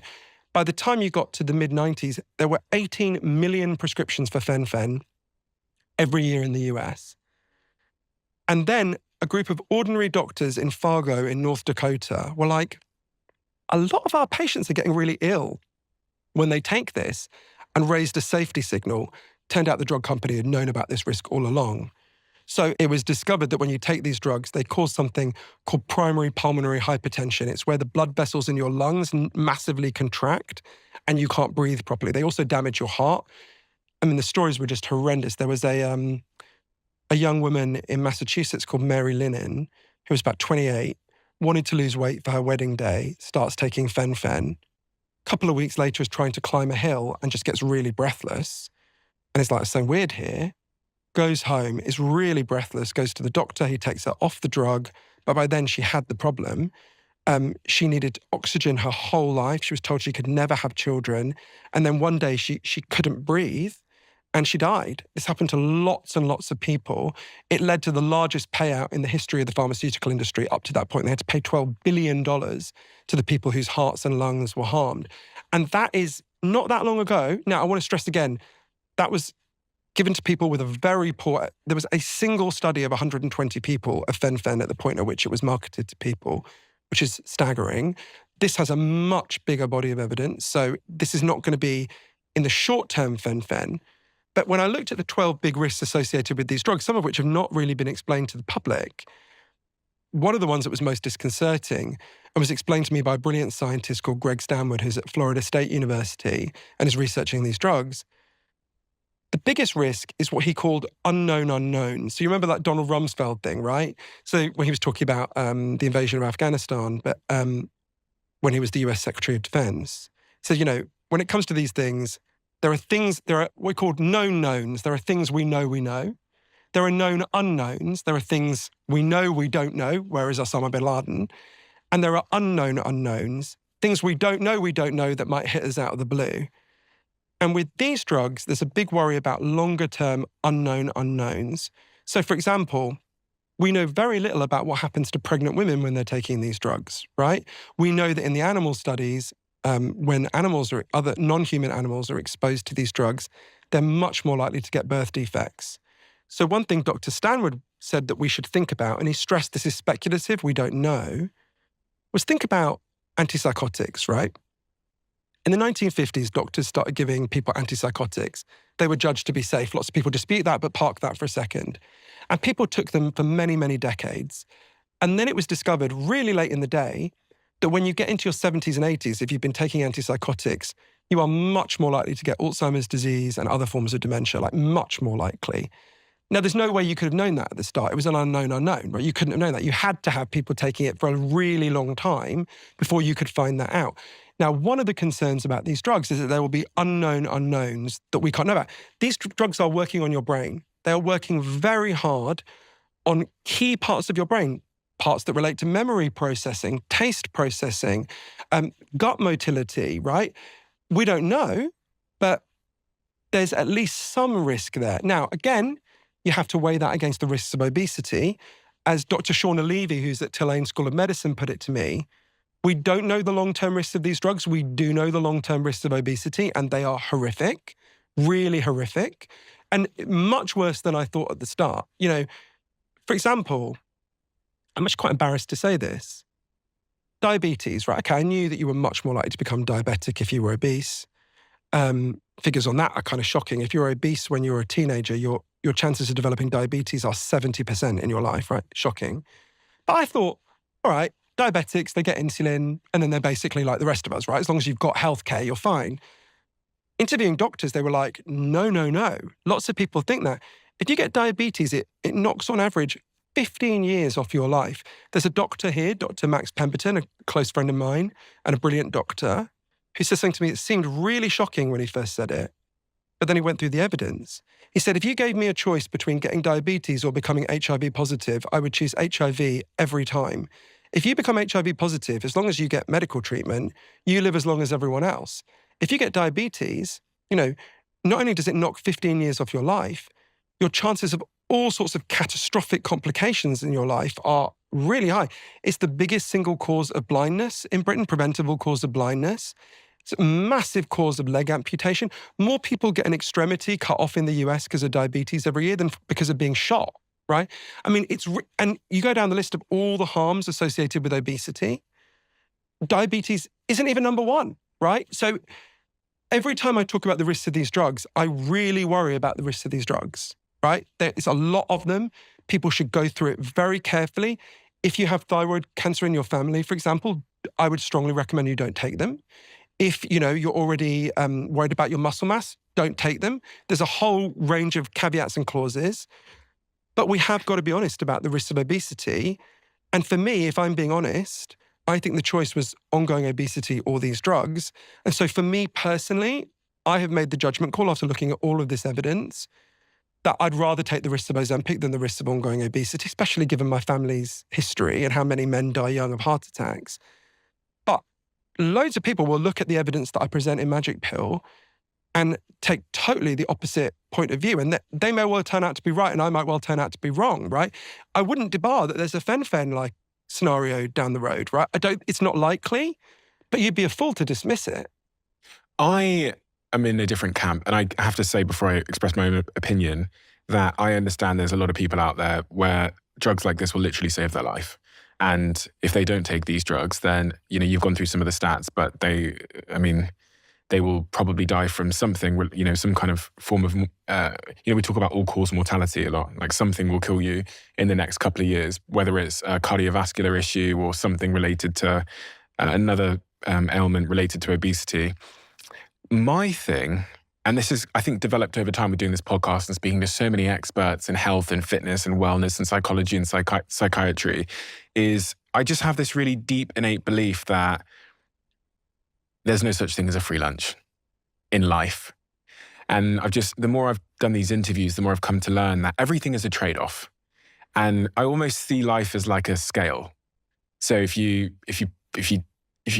put a weight on one end, there's going to be an equal and an opposite force somewhere else.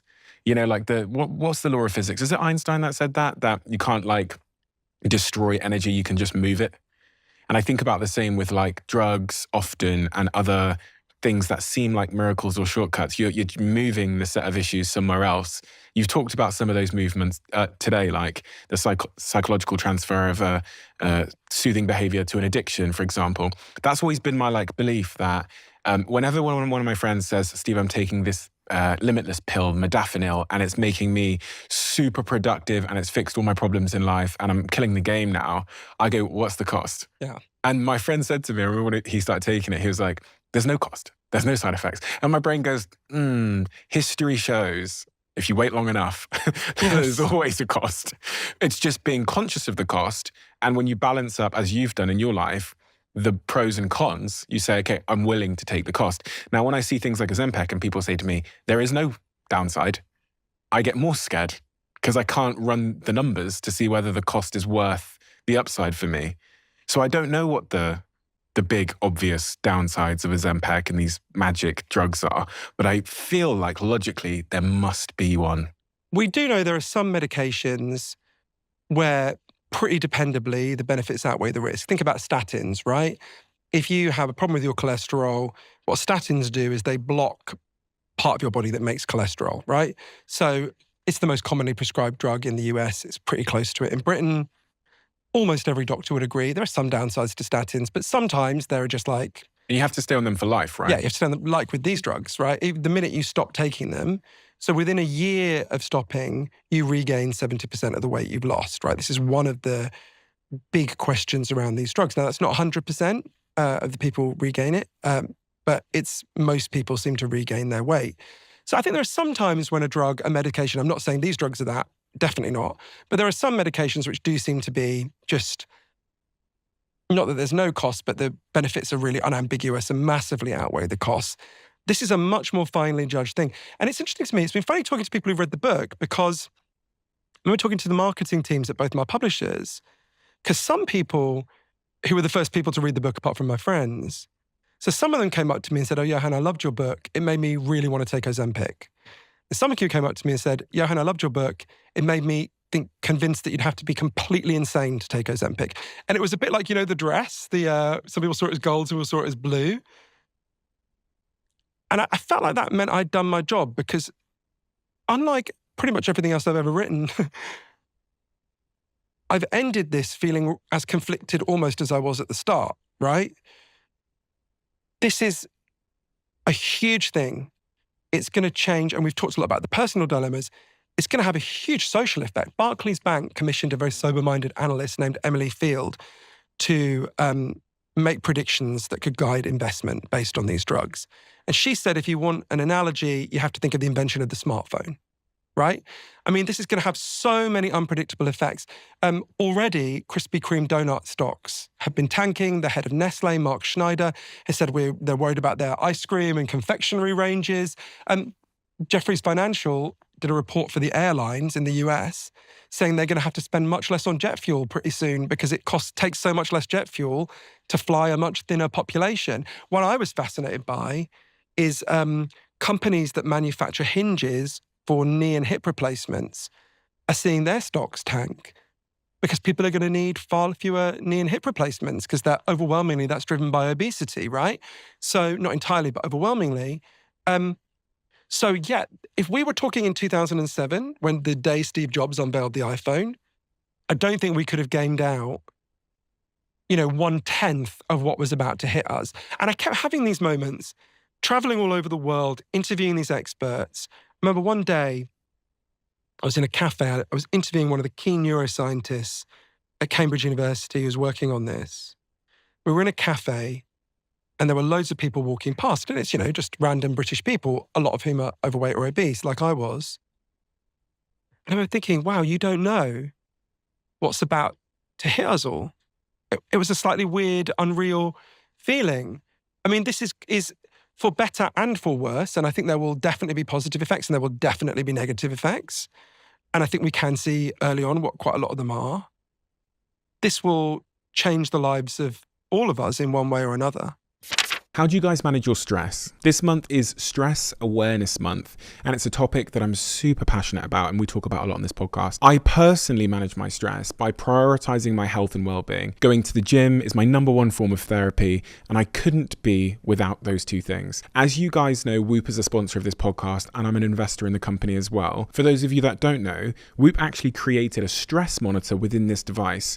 Not only does this help me to identify periods of high stress in real time throughout the day, but it also provides provides me with the tools I need to deal with stresses as they come up throughout the day. And it's based on scientifically backed breathing exercises and research that's been developed by leading neuroscientists. It's a feature that has been game-changing for me, and I highly recommend, if you're someone that's looking to manage your stress levels, then head over to join.whoop.com/CEO, where we'll give you 30 days risk-free and zero commitment to try Whoop. Let me know how you get on. I was thinking as you were speaking there about a bunch of statistics that I've read recently. Humans are getting more and more sedentary, which means we're moving a lot less. Obviously, obesity is going up across the sort of Western world, most obviously.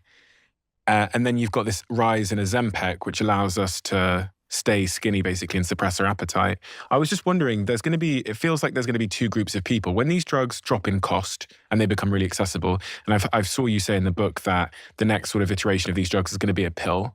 A lot of people won't want to inject something. I'm one of the people that I'd get too squeamish about having to inject myself. So the minute something becomes a pill, it brings down one of the psychological barriers. It's cheap, it's a pill, a lot of people are doing it. If you're not doing it, in the obesogenic, or whatever that long word was, environment we live in, it's almost like you're going to be an inferior human to some degree. Like there's going to be two parts of society, the 50% that are down to take the pill and they're going to be skinny and they're going to be whatever. And then the 50% that are struggling in this difficult food environment we live in with the ultra processed food. I almost can't play out a scenario where most people aren't taking this magic pill. So there's a few assumptions in what you've said. I think you're probably right, but there's a few assumptions. So in a way, what you're saying, there's sort of few different dystopias that could emerge. One is actually that we don't even get to where you are because it's restricted to a tiny number of rich people, right? So let's start with the first dystopian vision we could have. The first is that we never even get to that point. Let's imagine, we have a situation at the moment where the Real Housewives of New Jersey get to be super, super skinny, and the real school children of New Jersey get diabetes at the age of 12, right? So we could have a situation where these drugs exist and they work very well, but they are restricted to a tiny elite of rich people, which is kind of where we are, right? It's not going to stay like that though, is it? In the longer term, it won't, and it's not that far off. So in 2032, the patent on Ozempic passes. So then it's not actually that expensive to make these drugs. It's $40 a month to actually make them. The rest is profits for Novo Nordisk, who argue, understandably, look, we took all the risks of developing this, we should cash in now. You can see that argument, although I don't think they need to cash in quite as much as they are. So one scenario is it will go out of patent in 2032. By then, it looks like the main way of taking semaglutide will be pills anyway. So you can well imagine a situation where you've got $40 a month to take a daily pill that will make you much thinner. I think in that scenario, you're right. Now, what I most hope is that A, the drugs don't have a catastrophic side effect, obviously. B, the people who want them get them.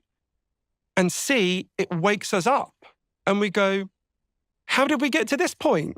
How did we get to the point where we're looking at potentially drugging our children forever, not knowing the long-term effects? Who did this to us, and how can we be more like Japan and all the other countries that are making these changes? Now, that's optimistic. That requires a lot of raising of consciousness between now and then, but that's the most optimistic scenario for me. But you're totally right. There could be a scenario, it's probably the most likely scenario if there isn't some big risk that emerges, that we'll just have staggering amounts of the population taking these drugs. Unless the government intervened, that feels like the most likely scenario. Unless the government introduced some laws that put restrictions on what children can eat at school and all those kinds of things in a more severe way. I can't see a scenario where, especially with this younger generation, you hear all these stats around young girls on TikTok being more anxious than ever before, the suicidality going up. Men are struggling more than ever with body dysmorphia, which no one's talking about.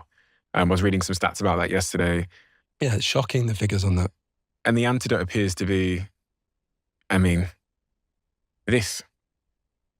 It's not a good solution, right? And perfectly normal, healthy people who just have a little bit of belly fat. And they hear this, they hear about this stuff. They go, going to the gym is hard and I do love those burgers and that KFC is really nice. It does taste really good. So I could eat my KFC and I could stay skinny. Well, if they think that last bit, then they're wrong. You, if you take it, you won't want to eat the KFC and the burgers. And believe me, I have been the king of KFC. Just 3 bites. I got a couple of bites though. Well, but you actually don't even want that particularly, right? Really? And it's huge numbers of people are seeing that. I mean, for most of the time I have been eating smaller portions of similar shit, but actually even your taste for that tends to kind of wane over time, right? So the last bit's wrong, but I think, it's one of the things, it's funny, it's one of the things that made me really angry in Japan.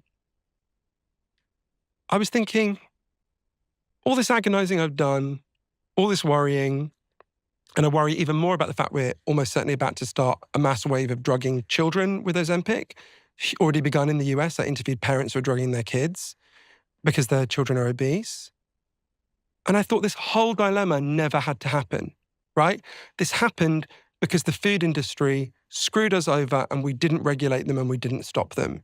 And we can start to do that. And I went to places that have done it. I went to Mexico where they introduced a sugar tax, hugely reduced the amount of sugar that people consume. I went to Minneapolis where they prescribe healthy food for poorer people who can't afford it. Has a really positive effect. I went to Finland where they had a huge transformation in the food supply. I went to Japan. Here in Britain, there was a really interesting experiment. Bread used to have far more salt in it. And a really heroic guy called Professor Graham McGregor, who I interviewed, persuaded the government to get the food companies to sort of law them. I mean, they threatened regulation, which meant that the companies gave in before they did it, to just massively reduce the amount of salt in bread. No one even noticed, and it reduced strokes every year in Britain by between 6,000 and 9,000, right? And a stroke is one of the worst things that can ever happen to you. Now, it's called reformulation. There's loads of other things we can do like that. We could reformulate loads of foods in ways that aren't even painful to us, right? There's so much we can do. There's so much we can do to be like Japan. I mean, it was a bit weird in Japan, though, because there were things they did that we can't do. Right, so I'll give you an example. This was one of the weirdest days in the research for the book. In 2008, obesity very slightly went up in Japan. It was still like laughably low. And they had a real panic and they introduced this new law. It's called the Metabo Law. It's named after metabolic syndrome, which is a really nasty combination of like diabetes, obesity, and other problems you can get when you're very overweight. And the law is very simple. Every single company in Japan on a particular day every year has to weigh every single person who works there. And if their weight has gone up, they have to draw up a plan with their employer to bring their weight down. And as a company, overall, if your weight goes up, you can be fined by the government. And I was like, how could this possibly work? So I went to a company that does it, Tanita. They all do it, but a company that let me go and see how it works. And it's really weird, right? You in this workplace, you arrive, you show your face to a video screen. It says, "Hi, Stephen. You walked 14,000 steps yesterday. You're number 121 in the company in terms of steps taken," because everyone has to wear like a Fitbit or the equivalent to a Fitbit. Everyone uploads pictures of every meal they have to this system where you can see it. It was bizarre, right? And yeah, explaining to the Japanese people who kept going, every morning in this office when we'd all be having donuts and coffee, they do aerobics together. It was bizarre. And I sort of explained to these Japanese people, right, if you tried to do this in Britain, we would burn the fucking office down, right? And they would just go, well, why? Why? They couldn't understand why I was so affronted by it. And that's a big cultural chasm. And we can't do that, and I wouldn't want us to do that. But if you look at so many of the other changes in Japan, I started to see what you win if you get this right. So Japan has the longest life expectancy in the whole world. And one of the best things I did for the book, one of the most moving things for me, is I went to the oldest village in the whole world. It's in Okinawa in the deep south of Japan. And there's a village called Ogimi where there's 215 households and 190 of them have someone who's over the age of 90 living there, right? So it's the oldest place on earth. Japan has by far the longest life expectancy in the world. And not just that, you're far less likely to get sick as you age. So they have not just more life, but more healthy life. And I went to their little community centre. And the first person I met was a 102-year-old woman called Matsu Fukuchi, who was this almost like this kind of perfect crumple of wrinkles, right? And she was so cheerful. We were chatting to her. She was like, I can't stay for long because I'm looking after my son who fell off the roof the other day, fixing it. I was like, Jesus, how old is your son? And she was like, I love, she was so full of joy. She's like, I love life. I spent all of yesterday watching volleyball with my grandchildren. It's so great. She was so happy. She'd walked there on her own. And then there was this moment where they put on some music. She put on this red kimono and she started dancing. And all these women as old as a century start dancing, right? And I danced with her. And I was thinking, God, this woman was born before radio started broadcasting in Japan. And here I am recording an interview with her on my iPhone. This is what you get if you get this right. If you sort out the obesity crisis, you get to have more years of health and joy and dancing, right? That's what we're fighting for here. I think about how many people I know who died young because of complications related to obesity. Everyone listening and watching will know someone who would be alive now if we had sorted out the obesity crisis but has died. Everyone, right? And it doesn't have to be this way. Now part of that solution in the short and medium term is going to be these drugs. In the longer term, it doesn't have to even be that, right? Japan is a real country. It exists. They solved this problem. There are other countries in the world that are solving these problems. We don't have to tolerate this being done to our children. We don't have to accept us being made sick and our children being made sick. But it requires an awakening around what's really happening, who's doing this to us at the moment. Whenever my weight goes up and down, right? It has gone up and down throughout my life. And whenever I was fatter, I would blame myself, right? I wasn't angry with the forces that have done this to us, right? More 3-year-old children know what the McDonald's M means than know their own last name, right? I didn't choose that world. I didn't choose to live in a world where we were, constantly promoted and fattened and physically changed such that it's hard to come back, right? I don't mean I had no responsibility in that. I did. But we don't have to continue like this. Do you think you could stay at the weight you are now without this Ozempic? It's funny you holding this. I feel like we're in a weird dystopian version of QVC, right? Do I think... Honestly? Well, if I'm typical, we know from the clinical trials 70% of people regain the weight within a year. No, I don't think so. If I'm being really honest with myself, I don't think so. I think I have made lots of changes in my life that mean I don't think I would go back to quite where I was, but I think I would very rapidly regain a lot of weight. So you have to take this for life now to stay at the way you're at, therefore? Yeah, and there's a big debate about, we mentioned before with the amphetamine-based diet drugs from the past, that people develop tolerance. One of the big question marks around this is, do people develop tolerance? Does it mean that over time it will have less of an effect, right? Now, the scientists asked about this just were wildly all over the place. Some said no. We do know diabetics don't seem to develop tolerance, because if they did, they would need higher and higher doses to get the same level of control for their blood sugar. So that's a point against tolerance. But others said it would seem quite likely we develop tolerance. We develop tolerance for most drugs. It would be surprising if we didn't. Probably what's most likely, again, Carel LaRue, the South African psychiatrist, said to me, again, probably the best comparison is bariatric surgery. You have bariatric surgery, you lose an absolute shit ton of weight, and then you regain a little bit of it over the next few years, and then you sort of plateau at that higher point. But we don't know. The truth is no one knows.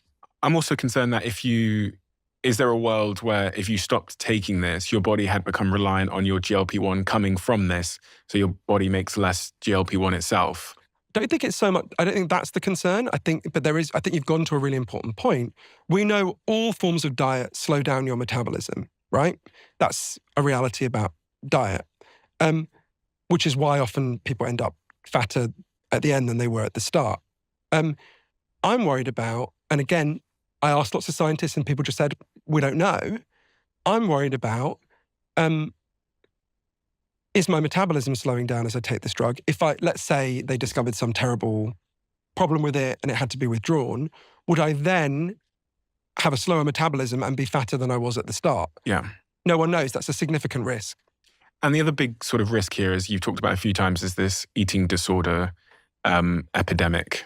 It seems, I think you talk about in your book that since March 2020, rates of anorexia and bulimia were 42% higher than they would be expected for teenage girls aged 13 to 16. I think that's because of lockdown, to be fair. That's not a result of the drugs. That's because of the massive stress of lockdown, yeah. Some research in the Lancet Journal. And 32% higher for those aged 17 to 19. What I'm saying here is that we do have an issue with eating disorders in the Western world especially. They skyrocketed after the pandemic. But when I think about eating disorders and bulimia and anorexia, and I think about this and what it might mean for those eating disorders, I feel somewhat concerned, especially when kids get their hands on them. Go beyond concerned. And we don't have to speculate about this. We've been here before. So in the early 90s, there was a very popular amphetamine-based diet drug that was marketed in the United States. And it was huge. And lots of teenage girls used it, and it led to a catastrophe. There was a guy called Rob Wyden, who was a congressman for Ohio at the time, who held congressional hearings on this. And they are really chilling to read because they show what happens when a popular diet drug combines with eating disordered young women, right? So there was a woman called Jessica McDonald who testified at the hearing. She was in her early 20s at the time. So she was a ballet dancer. Obviously, we know about the horrendous pressures on body shape for ballet dancers. And she would take this drug, like this amphetamine-based drug, until she passed out to be thin. She would take it to starve herself because she wanted to be that ballet shape. There's a guy called Tony Smith from State Center in Iowa who testifies that his daughter Noelle, from when she was very young, became obsessed with the idea that she was fat. She would go and look at these fashion magazines and say, "Daddy, do you think I'm fat? Why don't I look like these women?" And she got hold of these diet drugs, massively starved herself and died of a heart attack. And he read out this heartbreaking poem where she describes, like, I'm hungry, I want to eat, but not yet, right? So we know that when a diet drug combines with eating disorders, it leads to catastrophic outcomes. We don't have to speculate. So yeah, that's one of my 3 or 4 biggest concerns. Now, like I say, we can introduce regulation now to mean you only get it from a doctor. The doctor has to see you. That will cut some of that. But I don't see how, and that's really important. And anyone we save is worth saving. But yeah, I'm very, very concerned about that. I'm also concerned about a more subtle effect in relation to that. So the worst moment I had in writing the book was not any of the physical side effects for me, although there were some grim moments there early on. It was a moment when, I've got a niece called Erin, and she's 18 now, although she's 19 actually. But in my head, she's sort of 6 years old all the time, like, because she's the baby of my family. She's the only girl. She was the youngest. So no one makes me more protective. And one day, a few months into taking these drugs, I was FaceTiming with her. She was in a pub in Liverpool. And she was like, "Oh, Johann, you've lost so much weight." And I was sort of preening. She's like, "Oh, look, I can see your jaw. I never knew you had a jaw." And I was like, "Oh, yeah, I was thinking you're happy." And then she looked down and she said, "Will you get me some Ozempic?" She's a perfectly healthy weight. She always has been. And I thought, what the fuck am I doing? All her life, I've been trying to give her this message. Don't be judged by how you look. Don't worry about that, And I thought, I've counteracted everything I wanted to communicate. And we know, and she decided not to take it, and it all ended fine with her. But when I was a kid, there were no fat people on television except as the butt of the joke. And I think about my niece, she's grown up seeing actually quite a lot of women who have a broader range of body shapes in the public eye. And in the last 2 years, almost all of those women have massively shrunk. Now, they're not talking about Ozempic, but unless there's been some kind of outbreak of dysentery in Malibu, I think we know what's happening, right? Some of them are talking about it, but most are not. Can I just ask on that? Because we've seen a lot of very famous faces suddenly shrink over the last couple of years. And when you read their autobiographies, they talk about like going to the gym and eating, getting their lifestyle right. Do you think they're lying? I mean, obviously, yes. It does appear. I wasn't sure if it was just me, but I think about a lot of people that were a little bit bigger, and it seems that suddenly everybody's kind of cracked weight loss, and it's rapid and it's super fast. I don't want to name any particular names because it's not my place to talk about individuals like that, but it really does seem like Hollywood has found a great personal trainer, and I'm wondering if this is what it is. Yes, although I would say the people you and I are thinking about are almost all women, and I do think we should bear in mind. I know you would agree with this. I'm not making this as a point against you. Women get so much more shit than men for this sort of thing, right? Yeah. Like, actually, it was interesting. One of my editors said to me, I was saying, why has no one else written a book about Ozempic yet? Why am I the only one? And they said, because only a man could write this, because a woman would be crucified for writing it, right? She would be monstered.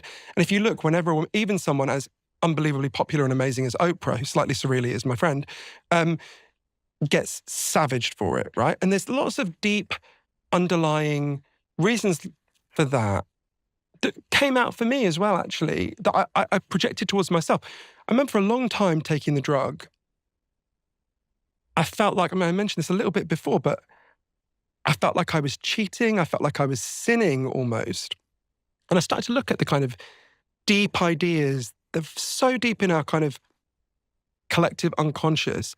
If you look at, so for example, in the 6th century, the Pope Gregory I, draws up the 7 deadly sins, right? And one of them is gluttony. And it's this image, it's always depicted with an image of some hugely fat person looking like a pig, and it's horrible. It's very deep in our culture, the idea that being obese is a sin, right? If you look at the forms of weight loss we admire, they follow the pattern of sin, right? The kind of classic Catholic pattern of sin. You sin, then you have to suffer and redeem yourself, and then we forgive you, right? Yeah. So if you look at the forms of weight loss we admire, they're ones where people are humiliated and suffer terribly. You starve yourself, you think about that show, The Biggest Loser, which I hate, where severely obese people are made to sort of compete in grueling, horrific forms of exercise. Then we're like, okay, Jabba, we forgive you now. Do you know what I mean? We use these kind of stigmatizing ways of thinking. Cheating is a bit more subtle. Because I kept thinking, I'm cheating as I do this. And I was like, well, that's really weird. If I had a heart problem and I took statins, I would not think I was cheating, right? I was like, why is that? And I think it's partly, so people put in a huge amount of effort to be thin, right? Loads of women watching this, and it's disproportionately women, will suffer some privation and deprivation in their life because they are really trying to be thin. And then they hear, this fucker just injects himself once a week and he gets to be thin like me. It's like they feel the way I imagine cyclists do when they look at Lance Armstrong, right? And the only way out of that negative conversation where we turn on each other like rats in a sack is to realize, there is a sin and there are people who are cheating, but it's not Oprah. It's not someone Jeff Parker, that guy I mentioned, who, didn't want to die young. It's the food industry that fucked all of us. That's why we're in that race, right? That's why you're starving yourself. That's why we feel we're sinners. Okay, well, we can collectively come together and challenge that shared opponent if we want. But if we're just going to get into, look, it's very hard in this age of social media madness to not have every conversation turn into a toxic conversation. And it's not surprising that something as charged as the debate about Ozempic and weight has become so toxic so quickly. But again, we don't have to do that. The toxicity isn't going to get us out of this, right? We're in a shared crisis. Everyone watching has someone they love who is on course to die young because of the problems associated with obesity, because obesity is so widespread in this society in a very recent amount of time. Look at a picture of a beach in Britain in 1975, not a million years ago. Everyone is thin by our standards, right? This happened in the blink of an eye in human terms, right? Again, we don't have to tolerate that. Part of it is also we don't like when people lose weight, some of us, because it shines a light on us. And I think about someone like Adele, who dropped a ton of weight very quickly. And the shocking thing when she dropped that photo, I think it was at like a birthday party, because she went from like being, a certain weight to then dropping weight very quickly. So because we don't see Adele's private life much, it was just this selfie she dropped. And if you look online at the reaction, people were betrayed. They felt betrayed by Adele's weight loss. Not because they're assuming she used Ozempic or anything, but the fact she's now not the way she was in terms of her weight, people were like almost angry about it. And the same happened with Rebel Wilson. When Rebel Wilson dropped a ton of weight, because in her book she talks about, she wanted to increase her chance of having a kid. So her doctor advised her to lose the weight. People were almost angry that they lost someone they could maybe relate to, or that made them feel a certain way about themselves, which I find to be really interesting, that we actually don't like it when someone loses weight. We've got to understand where that's coming from. Obviously, I don't support anyone being cruel to people online, and it's good for both Adele and Rebel Wilson that they've improved their health. But I think where it comes from, and a lot of these things that can seem a little bit odd that are kind of said, we've got to realize how much shame people are soaking up on this issue. If you have a BMI higher than 35 and you're a woman, 45% of women in that position get insulted every single day in public. every day, right? So you're walking through the world constantly being made to feel there's something wrong with you, being treated like shit. And I can see how people in that position develop a sort of parasocial relationship with Rebel Wilson or Adele. They're like, oh, look, we can look to Adele. And they feel trapped. They feel they can't lose weight. And then they see Adele and Rebel Wilson, and they're just like, oh, et tu, Brute, fuck you. You know, I get it. Now, it's not the right response. I would want to talk to them more about, okay, well, we want to think deeper about this. But I can see where it comes from. And I can see why some people look at me and go, you fucker, right? I totally get it. I suspect I would have felt that anger were I not me looking at me, right? Mm-hmm. So I get where the anger and this comes from. From the moment we're born in this culture, we are primed to be overweight and we are primed to feel tremendous amounts of shame about being overweight, right? And anything that comes along and brings up those stories and forces us to think to them, brings them to the surface, like these new weight loss drugs, just leaches out of all of us so many negative and angry and hurt feelings. And I felt it myself, right? I felt so much self-doubt all the way through this. I still feel self-doubt about it. I still have days where I wonder, am I doing completely the wrong thing? So I do think we have to understand where it's coming from and not just sort of, I know you're not doing this, you're always interested in understanding where people come from, but it's tempting to just condemn people and go, look at this bad behavior. And I'm always more interested when people are behaving badly. And it is cruel to say to Adele, you bitch, you betrayed us. I mean, I would never say anything bad to Adele anyway because I love Adele. But so I saw her in Vegas. She's incredible. But I do think we always have to try to understand, and it comes from a place of profound pain. And that's not a pain that those people deserved, right? And that's a pain they should never have been subjected to.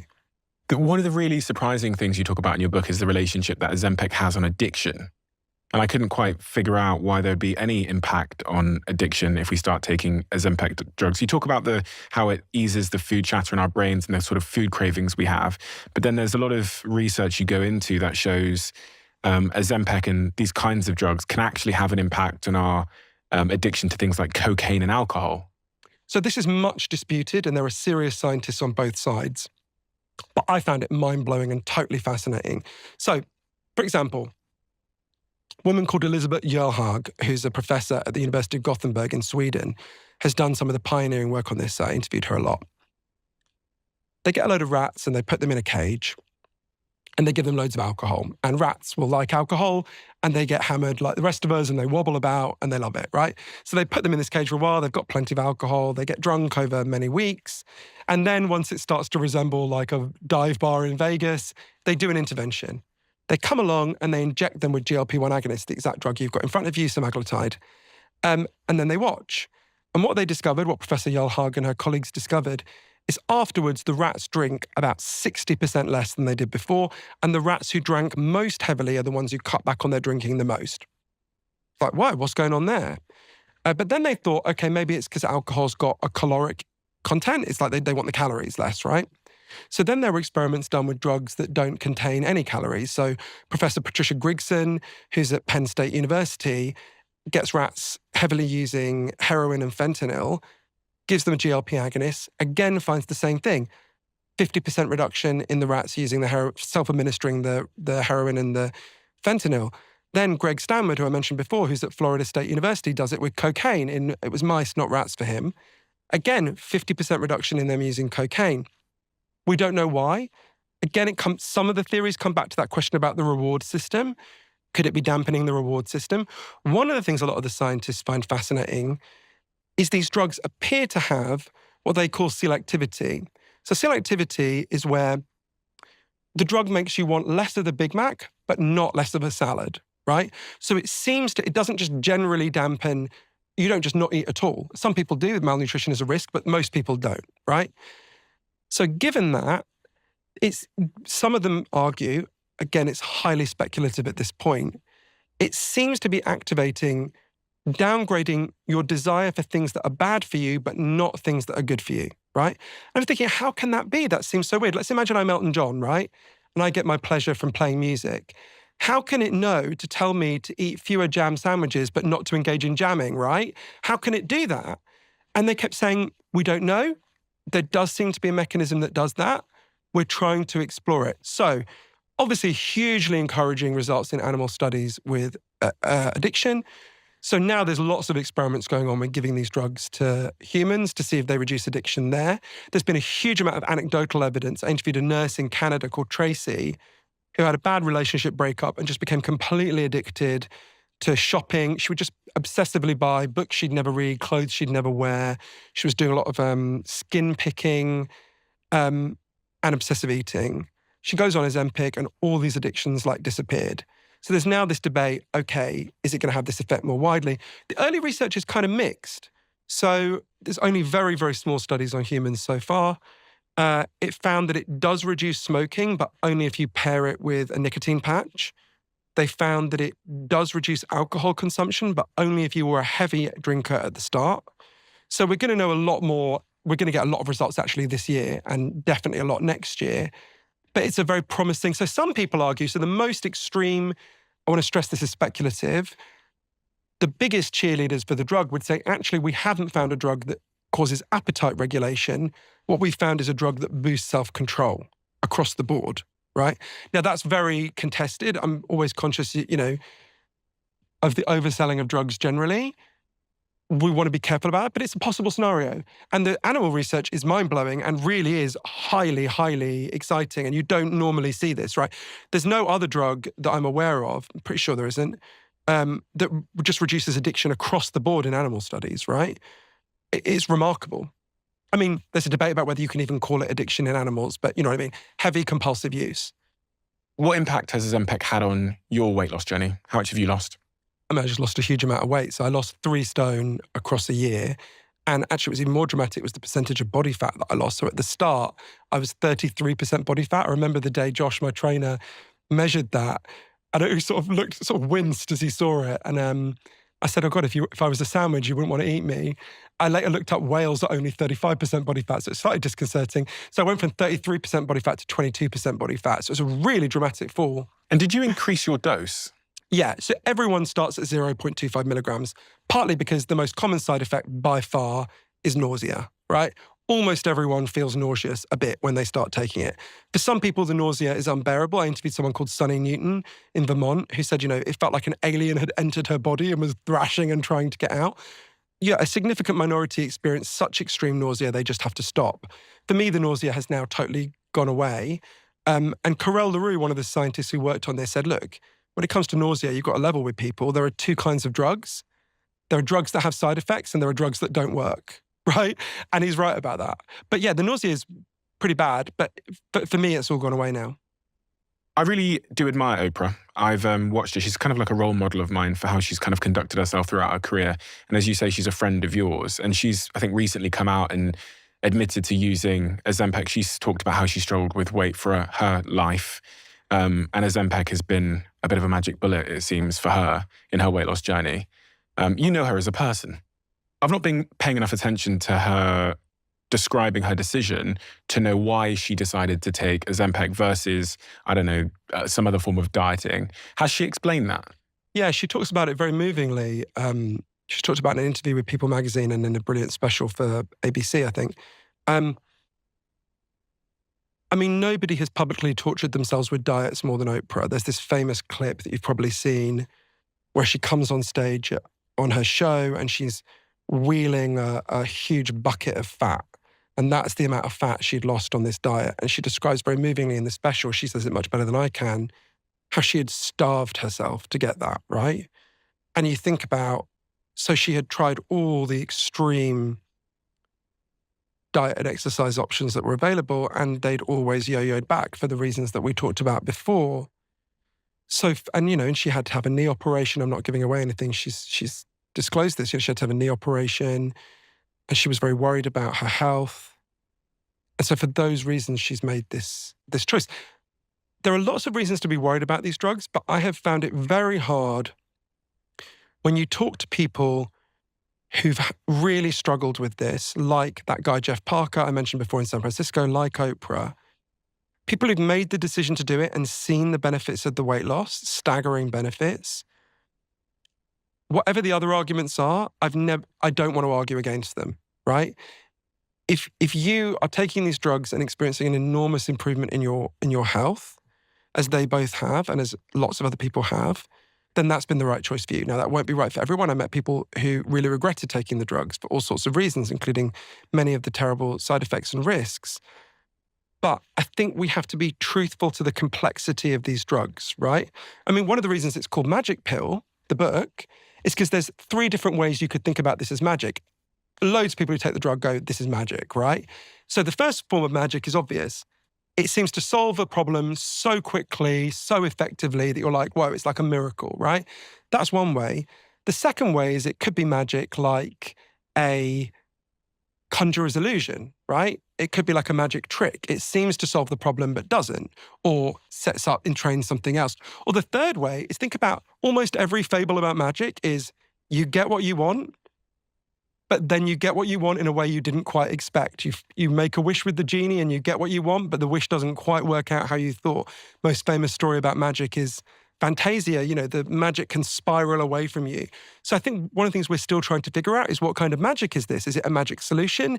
Is it a magic trick? Or is it a magic solution that's going to spiral in all sorts of unpredictable directions? I have to say, when you were holding that pen and looking at me, I got weird, like you were doing slightly judgmental Dragon's Den eyes, and I was like, shit, how do I persuade him to invest in me? Right? That's so funny.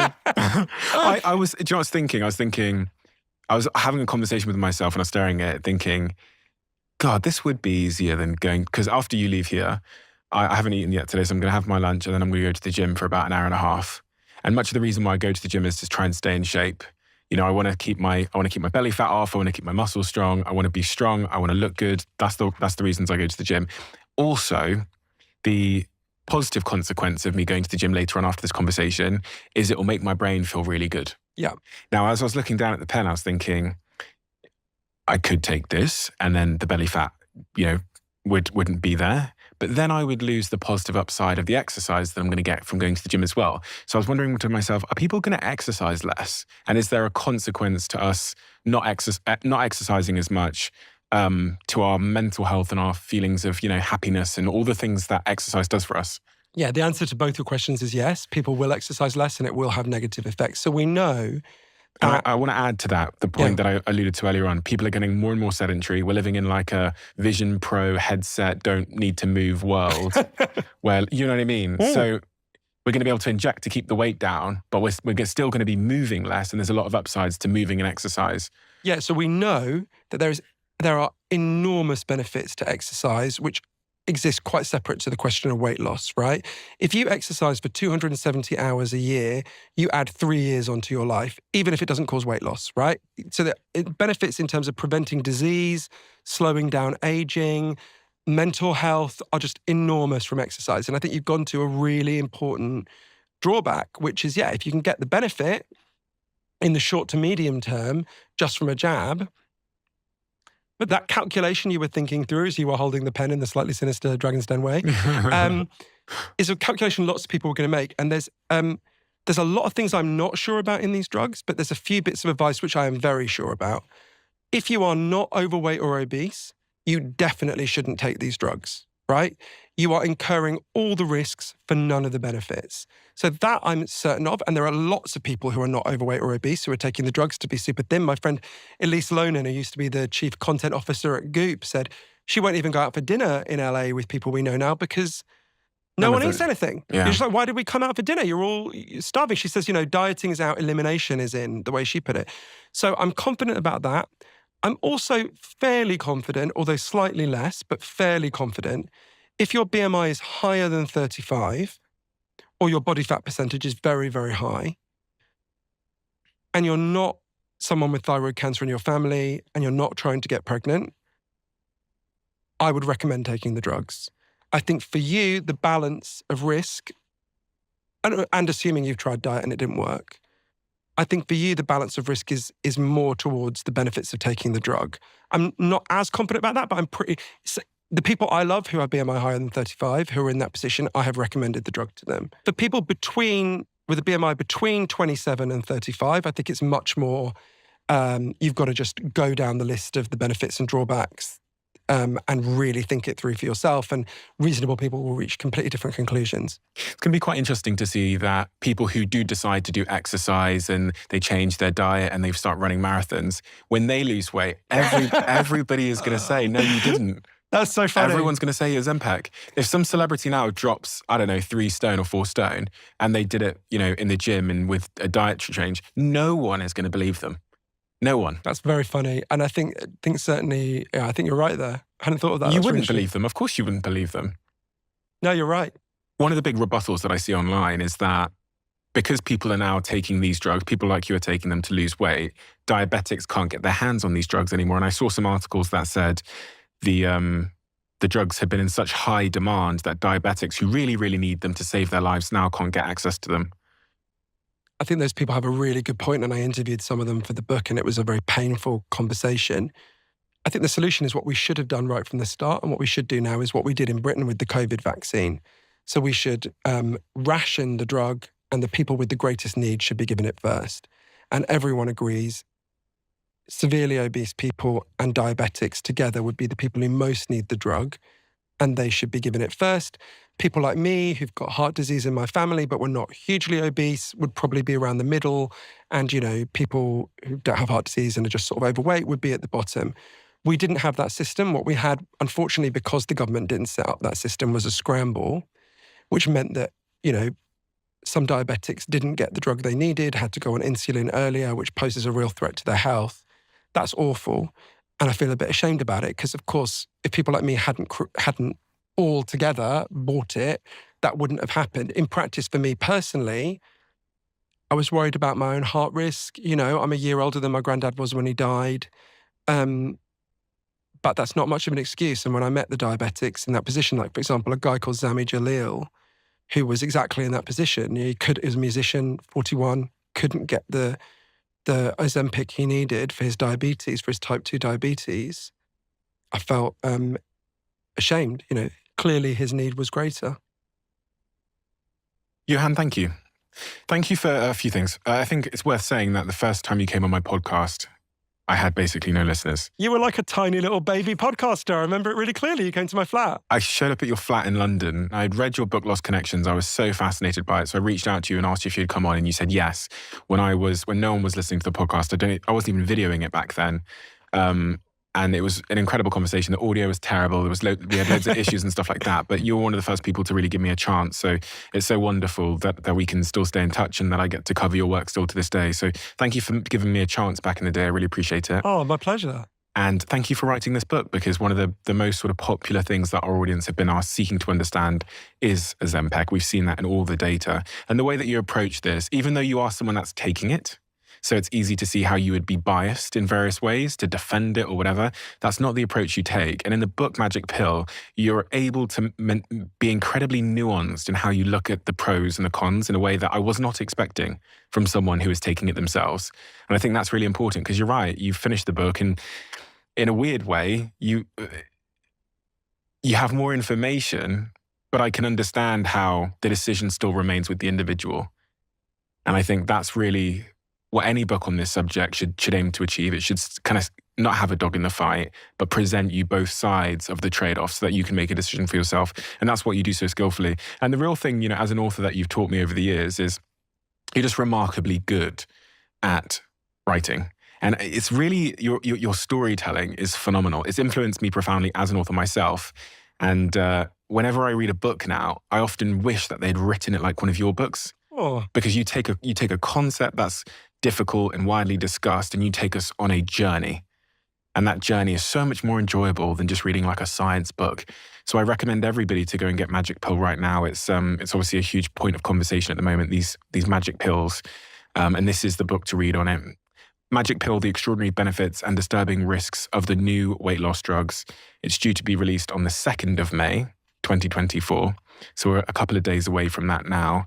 And I would just highly, highly recommend this book. Thank you so much, Johann. Oh, I'm really touched by that, Stephen. Thank you so much. I almost forgot. We have a tradition on this podcast. Oh, yes, the question. Yes. What is the question? Who posed this question? I'm not going to say who this is. Okay. But the question that's been left for you is, it's a really interesting one. Why should humanity continue to exist?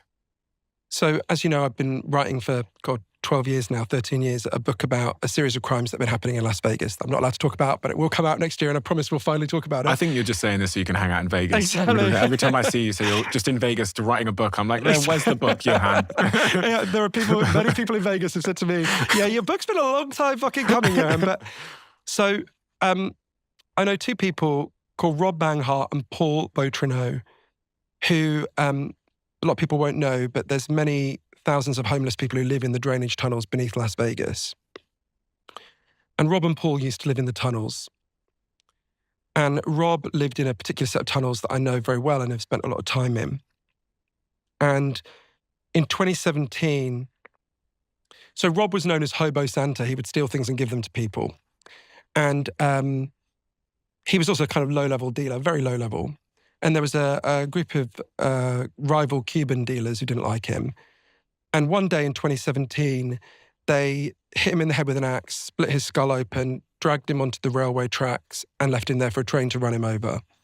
But fortunately, someone spotted him, pulled him off the tracks, and he survived. And in the next 6 months, as he recovered, he turned his life around. And he began to volunteer for a group that my friend Paul runs called Shine a Light, which is a group of people, overwhelmingly people who used to live in the tunnels, who managed to get out, turn their lives around, who now help the people who are still down there. They give them loads of practical things, from tampons to flashlights, and they, most importantly, give them support when they want to leave. And I've got lots of people out, and every month get people out of the tunnels, and I've seen them do it with some people I really love who were down there. And one day, a few years ago, I was with Rob, and so one day a few years ago, I was with Rob when he got word that a friend of his from the tunnels called Pickett had died. He'd OD'd in the tunnel they used to live in. So we went straight down there, and Pickett's stuff was still there. They'd taken away his body. And we bumped into a woman who also lives down there. And whenever Rob goes to the tunnels, even in a situation like that, he always brings supplies, food and stuff. And he said to her, who's in the tunnel over there? And she said, oh, you don't want to go there. And he said, why? And she named some people. And he said, no, I'll go there. I'll give them some stuff. And he went and gave them some stuff. Anyway, I didn't really think about it very much. I was thinking about Pickett and what had happened. And a few days later, I said to Rob, what did she mean when she said you don't want to go there? And he said, oh, it's just these guys. And I said, what guys? He said, oh, well, they're the guys who hit me in the head with an axe. They're the guys who tried to kill me. And I said, well, why did you go and help them? And he said, because they're human beings and they're suffering and they need help. And I thought a lot about Rob. Every day, him and Paul go back into those tunnels. They could do anything. They could leave and do a million things, right? They're incredibly intelligent and talented people. Every day they go back and they help the people who got left behind. And they make no money doing it, and they don't have great lives doing it in any material sense. And I say to them, why do you do it? And they say it's because it's the right thing to do. And if you said to me, why should human beings continue to exist? I could give you a load of abstract answers. I could talk to you about philosophy, and I could talk to you about art. And I'd just say, come and meet Rob and Paul. They're why humans should continue to exist. Thank you. Cheers, Stephen.